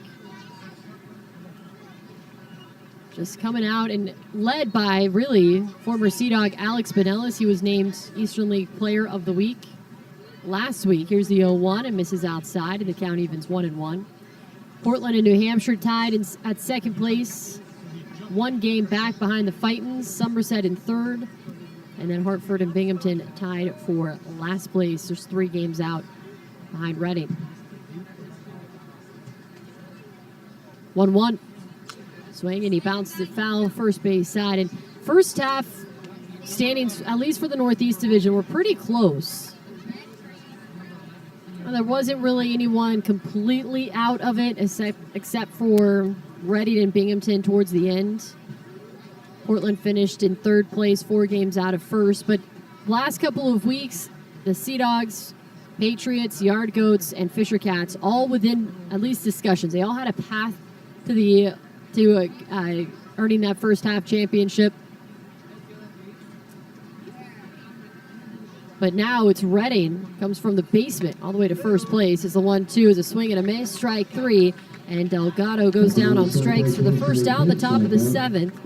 Second strikeout of the night for Cooper Adams. Here comes Deuce Gorson. New Hampshire led the Eastern League or Northeast Division for a large part of the first half before really falling off in the later part of the first half. A large part of that has to be Sean Keyes moving up to AAA and now already with the big league Blue Jays. It was just an explosive piece of the New Hampshire offense. First pitch misses outside, ball 1. Yeah, they had quite a few promotions, so it'll be interesting to see the depth of the Toronto system to see if they can somehow keep the Fisher Cats in contention. They do have some pitchers that could come up, some pitchers that have been on the injured list for a period of time, as the 1-0 pitch is a called strike, that need to ramp up and could come through New Hampshire on a rehab assignment, if not just outright assigned to the Fisher Cats, like Ricky Tiedemann. One of the most electric lefties I've ever seen in minor league baseball, and that's not because we share a last name. I mean, he was just incredible and had rave reviews against the Sea Dogs who faced him, who most of them actually did strike out against him. But next day following that game, they were all asking why was Ricky Tiedemann still in Double-A, and has been kind of battling the injury bug ever since. But so Toronto might be able to fill the Fisher Cats with that amount of talent in the second half. But definitely an impressive start to the season for the Fisher Cats as the 1-2 is found backing out of play.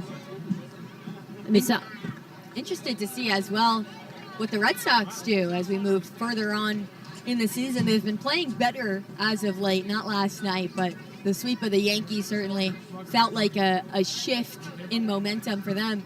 There's a lot of talent down in Greenville that could make their way up here. There's just not space yet. Yeah, that's the trickle-down effect, and there's no space in Worcester, or there could be in the next couple of weeks with the draft and the trade deadline. Red Sox did make a trade earlier today, I think actually technically overnight, with the A's sending a high A Greenville pitcher to the Athletics. So moves are starting to be made. You saw Connolly early, unfortunately, having to go on the injured list. So Moran was promoted. Just a flurry of roster moves at the big league level, and that always trickles down to Double-A. But yeah, you look at Justin Gonzalez, you look at Kyson Witherspoon right now, who has, you know, really turned a corner on the mound for the Drive. These are some guys that could easily be making their way to Double-A, but nowhere to put them so far. 3-2 pitch, misses high and inside. That's ball 4 as Escudero advances to second, and Gorson works the one-out walk. But I think that that's a good thing, a good problem to have if you're the Red Sox farm director, Brian Abraham.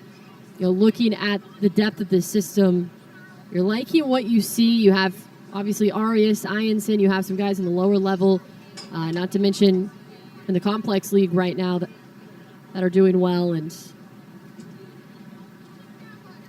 solid farm system, and 2 guys named to the Futures game roster as well as the first pitch is a called strike. And you look at the trend of Sea Dogs named to the Futures game, as they have had at least one Sea Dog in every Futures game since 2019. Last year it was Connolly early. 2024, you saw the big 3: Kyle Teal, not Christian Campbell, actually. Marcelo Meyer, Roman Anthony, Kyle Teal. And then 2023, Meyer again. He actually went back-to-back years, which is pretty rare. Nick York, who is now with the Pittsburgh Pirates. And then Luis Guerrero, I think is with Tampa Bay now, as this one is hit high. Left side of the infield, Franklin Arias. And on the infield grass, and the shortstop makes the catch. A Futures game participant. Here comes Titus Dimitru. Cedon Rafaela, Brian Bayo, Duran, Moncada, Devers, Benintendi, Will Middlebrooks, Clay Buchholz, Hanley Ramirez, Kevin Youkilis. I mean, you go to the Futures game, you are among some really, really talented players, and a good amount of them go on to have really solid MLB careers. As the first pitch to Dimitru misses low and outside, ball 1.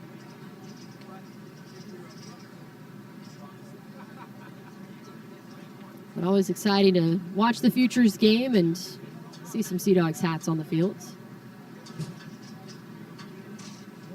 Adams sets the 1-0. Misses outside, ball 2. For Arias, it's just so impressive how varied and consistent his offense has been, batting .328, best in the Eastern League for qualified players, leading the Sea Dogs in hits, runs, RBI, OBP. 2-0, called strike on the low and outside corner. Has an OPS over 1,000, and we're over 3 months now into the season.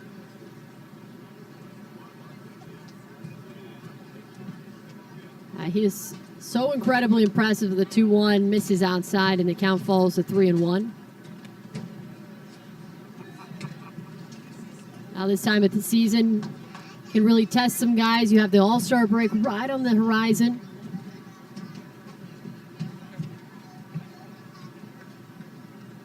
Adams comes set again. Here's the 3-1. That's a called strike. The count goes full. Places the sinker low in the zone, but right over the plate. Dimitri already had started taking off his ankle guard.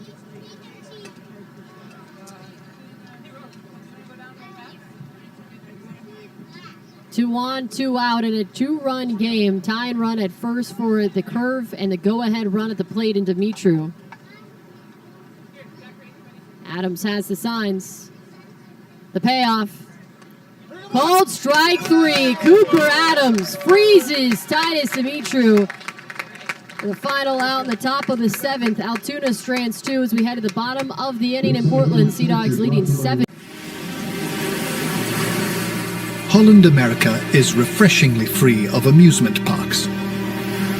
Our perfectly sized ships are designed for effortless relaxation, with activities day and night. Award-winning service, and destination dining made with fresh local ingredients. Travel by sea to the Caribbean with free crew appreciation, a 50% reduced deposit, and more. Book today.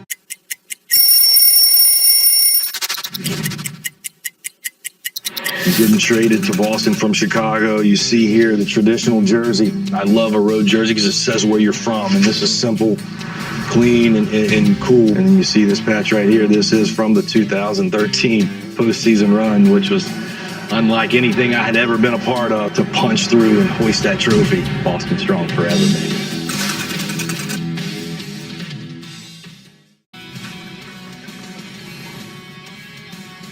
We go to the top of the 7th inning in a game that has flown by. We're on immaculate inning watch now. It's 6 pitches, 6 strikes, 2 Ks for Dirk. Dirk is not messing around here. Pitch away from joining him here in the top of the 7th. His 0-2 is swung on and missed. Strike 3, and the 7th inning for Hayden Dirk is immaculate. Ford dealers.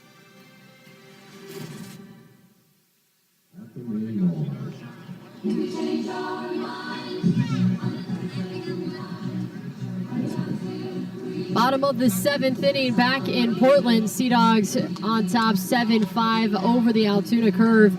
Cooper Adams coming in and slamming the door in the top of the 7th despite a couple of base runners. And the Sea Dogs will try to keep this lead and build on it as they will face the lefty Brandon Neek. Neek is the 5th pitcher to come in. Bit of a bullpen afternoon for the Altoona Curve.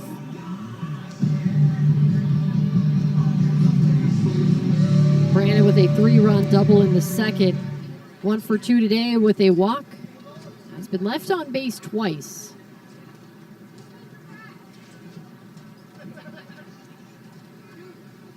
First pitch. Called strike on the high and inside corner.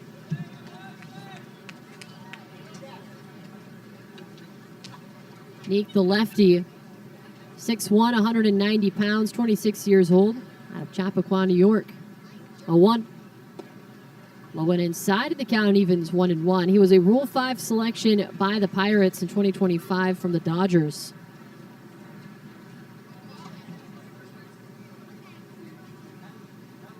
He sets. Brandon bounces it foul third base side and quickly down in the count, 0-2. Or excuse me, 1-2. He features a fastball, slider, and a changeup.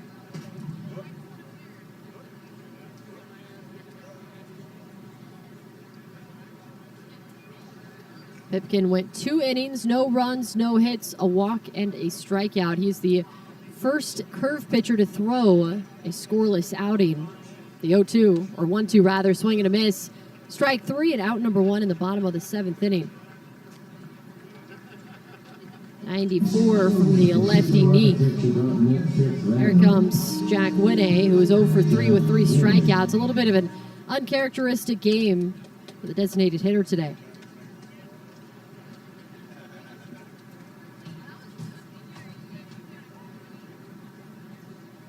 Winney in just his 7th game at the Double-A level already has 5 hits and 7 runs scored in that time. As he takes the first pitch, a called strike on the outside part of the plate.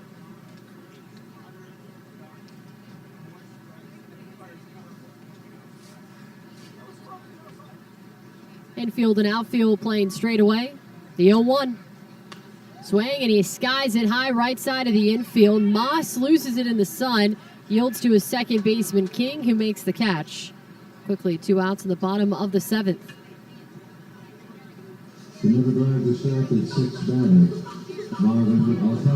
Here's Marvin Alcantara.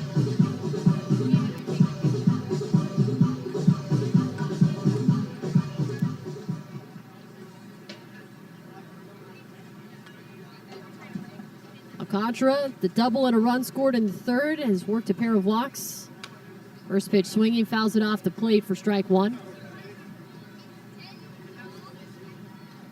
Still a pretty steamy day here in Portland, Maine. 87 degrees, 65% humidity, that dew point at 74. 0-1. This is outside, and the count evens 1-1.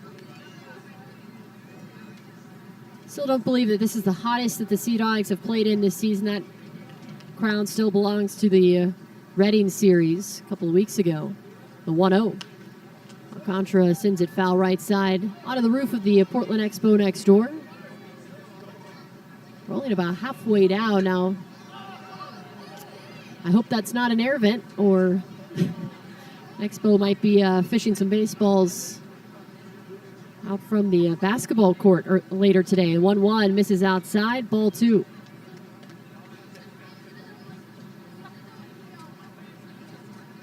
Infield and outfield playing straight away. Alcantara back in on the right side. Neek comes set at the waist. The 2-2. Swing and a hard hit ground ball left side. Delgado lays out for it, but it rolls past him into left field. And Marvin Alcantara has collected his second hit of the day. 2-out base hit in the 7th. 2 for 2 with a pair of walks. 4th time Alcantara has reached base today. Just seeing the ball so well and finding those gaps. Here is Matt Frazier, and it will be a lefty-lefty matchup. Alcantara at first and Frazier at the plate with 2 outs in the 7th. First pitch swinging, hit on the ground right side. Sliding back for it is King from the outfield grass. He throws out Frazier at first, and the inning comes to an end. Head to the top of the 8th, Portland leading 7-5 over Altoona on the Sea Dogs Radio Network, presented by Ver. The 1-1 pitch is hit high in the air to deep left center field. Long run for Carrick. He won't get it. Bangs off the wall and then bounces way away from him. It's going to score 3. Earhart's on his way to third. They're going to send him in. Here's the relay throw from Amador. Fulford's tag is not in time. That is an inside the park grand slam for Zach Earhart. Holland America is refreshingly free of amusement parks. Our perfectly sized ships are designed for effortless relaxation, with activities day and night. Award-winning service and destination dining made with fresh local ingredients. Travel by sea to the Caribbean with free crew appreciation, a 50% reduced deposit, and more. Book today. Awaken the instinct. Senna, ride, connected. I won't stop for nothing. Won't be wanting for you to see this coming. 4, 3, 2, 1. Just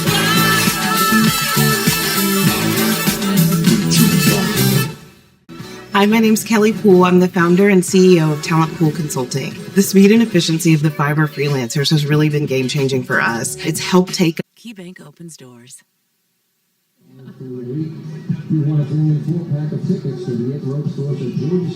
Patrick Halligan takes over for the Sea Dogs on the mound here in the top of the 8th inning.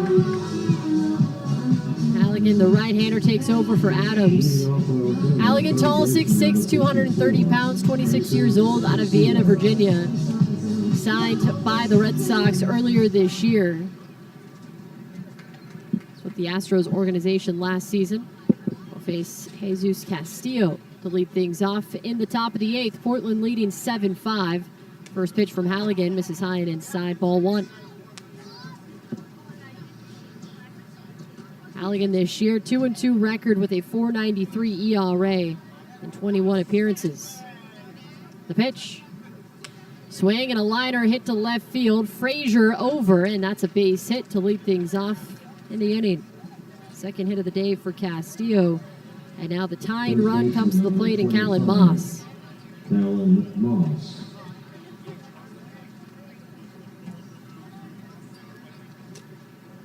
Moss having a multi-hit day as well, a single, a double, and a run scored.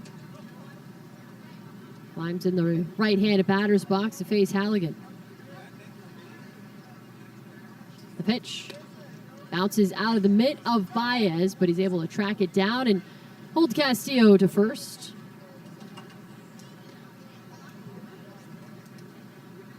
Tying run at the plate with the go-ahead run on deck for Altoona. Halligan sets. 1-0. Swing and a miss. The count evens 1-1. Halligan made a pair of appearances in Hartford last week, combined to go 2 2/3 scoreless and hitless innings. With 5 strikeouts, no walk, he was perfect. Both outings against the Goats. The 1-1 liner hit to Arias. It's over his glove into left field again, just barely out of his reach. And it's back-to-back singles for the Curve in the top of the 8th. Tying run is at first with nobody out, and the go-ahead run at the plate.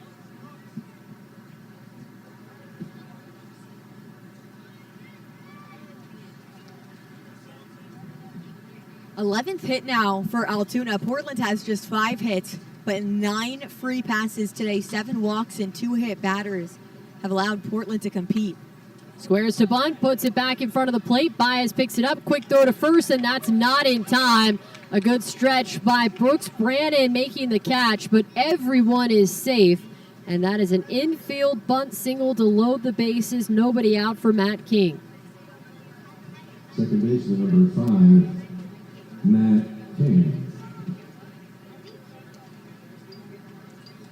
King 2 for 3, 2 singles and 2 RBI. Infield now plays in with the possible play at the plate. Tying run at second. Go ahead at first. The pitch. Swing and a fly ball hit to the right center field gap. Taylor running back, reaches out, makes the running catch. Tagging at third is Castillo. He scores on the sacrifice fly, but what a play by Nelly Taylor in center field. Needed a perfect route to get to that ball, and that's exactly what he took. He was playing in center field. He had to move both back and to his left on that play. Makes the catch over his shoulder with the right hand, peak of his reach. Really impressive stuff in center field. Now runners on the corners for Samuel Escudero. 1 for 3. His last single was just poked down the first base line. Check throw to first. Backstanding is Taylor. Now a 1-run game. Sea Dogs leading 7-6 with 1 out in the top of the 8th.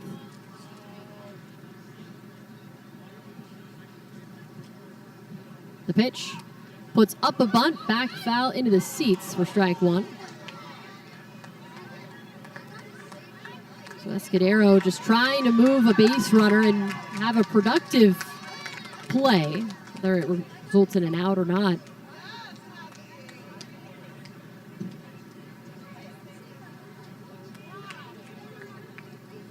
A 1.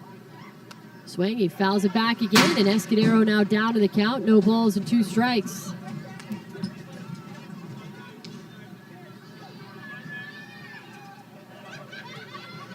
Escudero in just his 12th game with the Curve this season. Here's the 0-2 from Halligan. This is low and inside, ball 1. Halligan has a fastball, slider, curveball, and a splitter. The splitter works really well, especially to lefties. He comes set again. 1-2. High and inside. Baez coming out of the crouch to make the catch with the fastball at 94, and the count evens.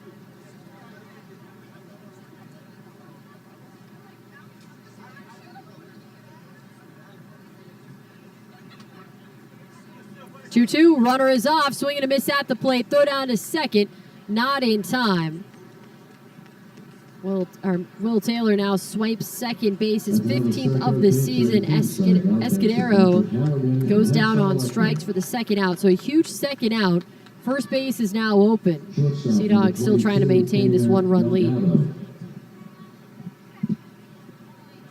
Just a massive pitch from Halligan, perfectly dotted the low and inside corner, made it really hard for Escudero to put it back to that ball. Sea Dogs were trying to go for the strike him out, throw him out, couldn't quite get there because that off speed took too long to get to the plate. First pitch misses outside, ball 1.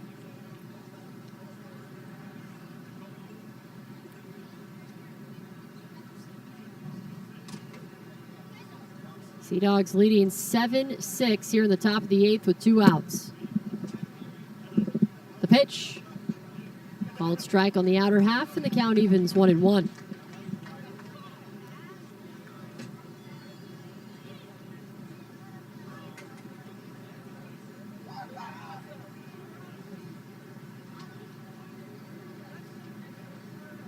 One. Hit on the ground right side. Alcantara leans down to his left, spins, throws from the outfield grass. It's in time. Delgado grounds out for the final out, and the Sea Dogs keep it a one-run game. They lead 7-6 as we head to the bottom of the 8th on the Sea Dogs Radio Network, presented by Verizon. With 3 strikeouts, as this one roped on a line, left center field, dropping for a base hit. As this one is crushed, Eldon Celestin has gone yard. This one in the air, hits off of Gutierrez's glove, RBI double. And that's a fair ball rolling to the corner. Jordan trying to hustle over. Eldon Celestin has delivered on a cycle here. The people are welcoming, they're loving, they're caring. So if you're looking for a familial feel, definitely Asheville. It's Asheville. That's all you gotta say. Yeah. They're excited to be back and back on their feet, so it's been awesome to see the rebuild. Winning or losing, like everybody's been having a good time rooting us on, so I've always enjoyed that the whole year. You play here at the tourist park and you feel like you're back in the old days playing real baseball. Nestled right into the mountains there. That's right on a cliff. You can own a piece of the minor league game. MILB Auctions lets you bid on game used and autographed bats, balls, jerseys, and more, with items added all season long. Want a piece of the minor league game? Visit MILBauctions.com.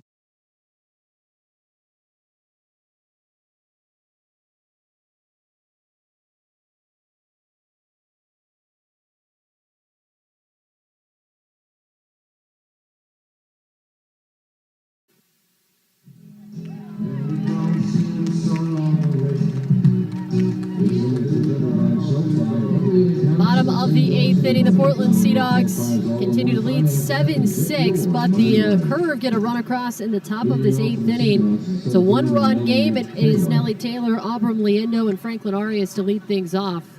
Lefty-lefty matchup with Braden Neek on the mound for another inning of work. Taylor with the open stance on the left side. First pitch. Called strike on the low and outside corner. He came in the bottom of the 7th. Allowed one single by Marvin Alcantara. So had a strikeout. 0-1. Low and outside, and the count evens. 1 ball and 1 strike.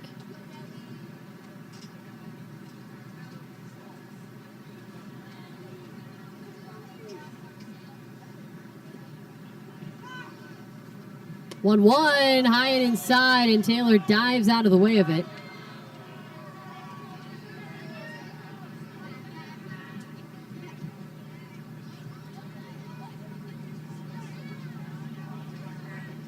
Quick reaction by the outfielder. 2-1. This is outside, ball 3. Nelly Taylor leads the team in, well, he used to. He has the second most amount of runs now for the Sea Dogs. Leads the team in stolen bases. 3-1 is a called strike on the outside part of the plate, and the count goes full for Taylor. Full count today for Taylor. Yeah, I mean, he's been ridiculously patient. He's put the ball into play 2 out of the 3 times, once resulted in a strikeout. The 3-2.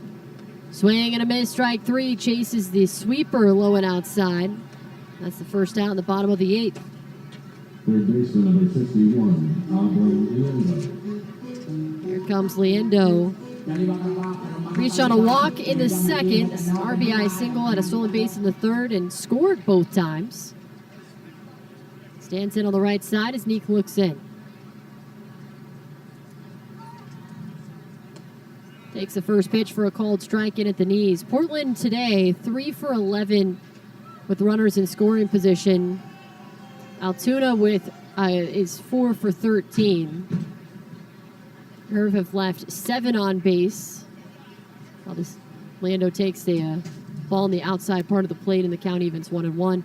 Portland has left 6 runners on base. So you look at those type of numbers. The biggest difference is that Altoona has more than double the hits than Portland does. 1-1 pitch is a called strike on the inside part of the plate. Sea Dogs have been very patient. They have worked 7 walks. Time is called and Leando steps out.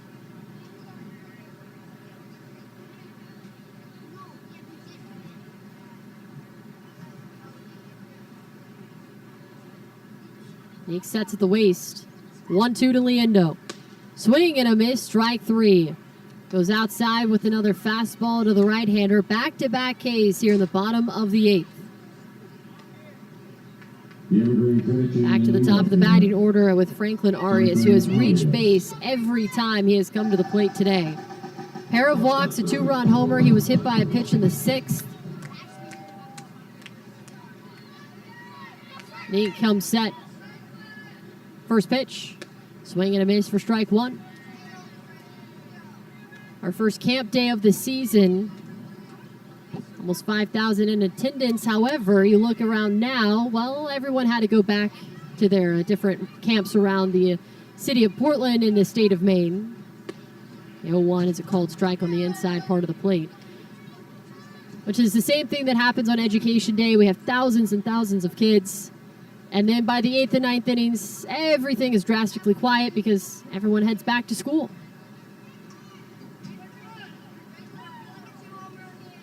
But just a beautiful day for Camp Day. Have another in a couple of weeks. Here's the 0-2 to Arias. This is inside, ball 1.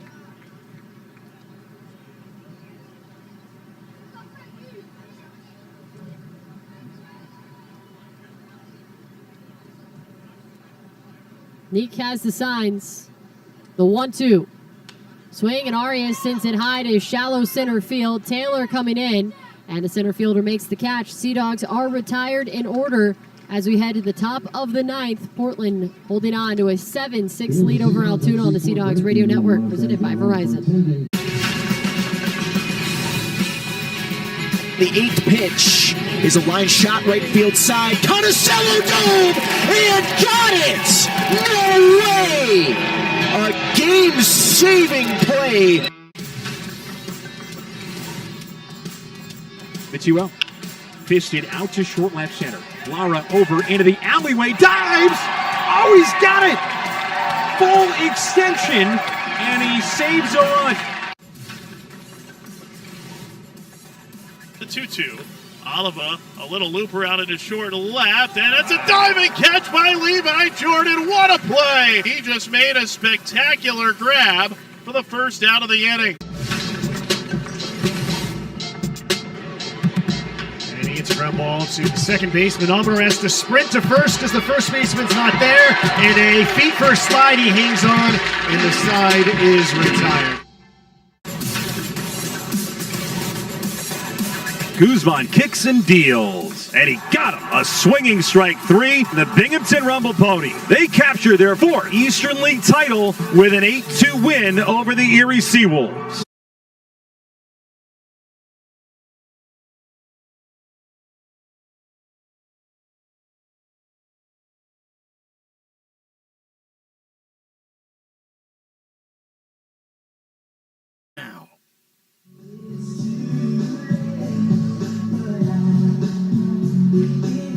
Top of the 9th in Portland. Sea Dogs leading 7-6 over the Altoona Curve, and Patrick Halligan on the mound for his second inning of work out of the bullpen. Looking to close things out for Portland. Gave up 3 consecutive singles to start the top of the 8th. Only gave up 1 run.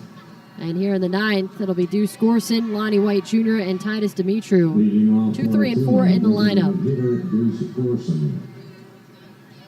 Gorson will stand in the left-handed batter's box.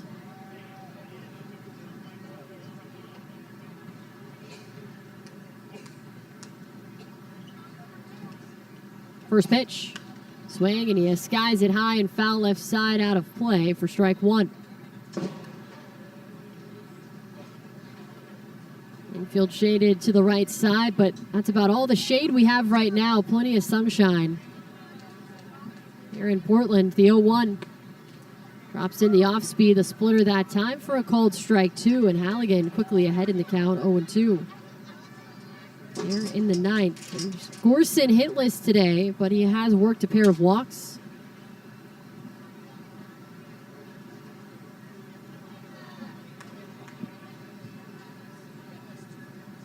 Batting .225. The 0-2. Inside and low with another slider, and the account goes to 1-2. Sea Dogs and Curve will be in Portland for the rest of the week, including July 4th and 3rd. I think you mean the Maine Red Snappers, Emma. 1-2, swing and a high fly ball, shallow center field. Taylor racing in, calls off Arias and makes the catch, one away. Well, only the Red Snappers for tomorrow. And then the Sea Dogs will be sporting the red, white, and blue themed jerseys for the rest of the weekend. 4th of July fireworks plus an Anthony Ianson start. You can't miss that. And you have Red Snappers tomorrow, Country Night on Friday, 4th of July on Saturday, and then Sunday you have Kids Run the Bases post-game. Just a jam-packed week in July. Tickets are still available, but full disclosure, they are going fast. I would purchase them sooner rather than later. The worst thing is to show up and not have a ticket, as the 1-0 pitch is a called strike and the count evens. Our ticket office is open 24/7 online, seadogs.com, and if you want to talk to one of our lovely staff members in the ticket office, open at 9 a.m. to 5 p.m. on weekdays. The 1-1, this is inside ball 2. If you're driving around Portland even, we open until 5 o'clock today, and they can help you find the perfect seat. They can help you find the shade, if there will be any. We don't have any more day games until Sunday, so they can answer whatever question you may have. Here's the 2-1 to Lonnie White Jr.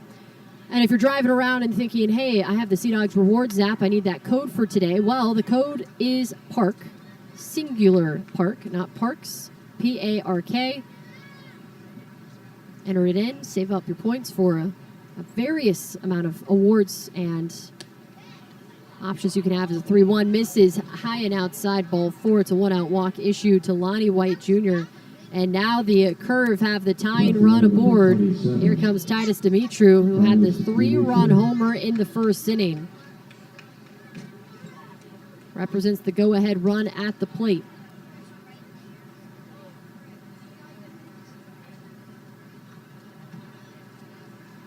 Halligan comes set. The pitch. Called strike, high and outside. First pitch fastball to Dimitru.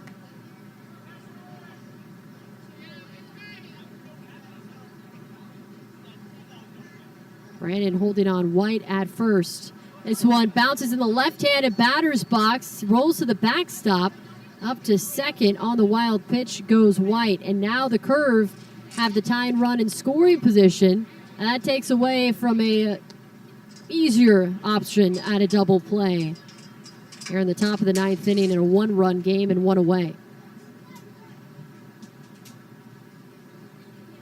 Dimitru back in on the right side as White Jr. tags at second.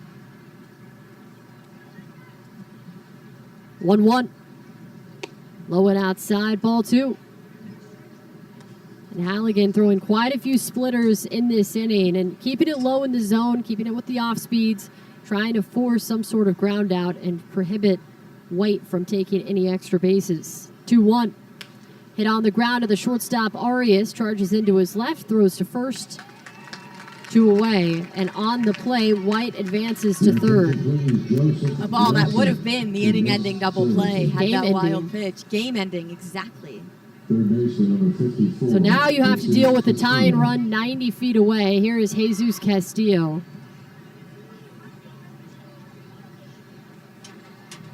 Steps in on the right side. 2 for 3 today with a run scored, or 2 runs scored and a walk.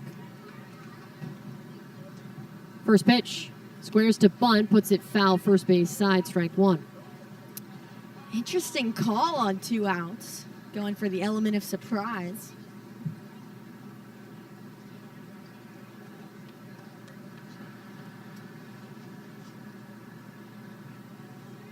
Halligan readies the 0-1.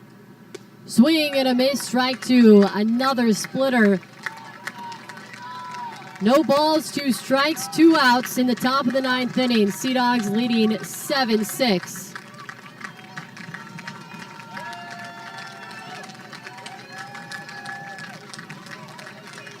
Halligan looks into his catcher, Nate Baez.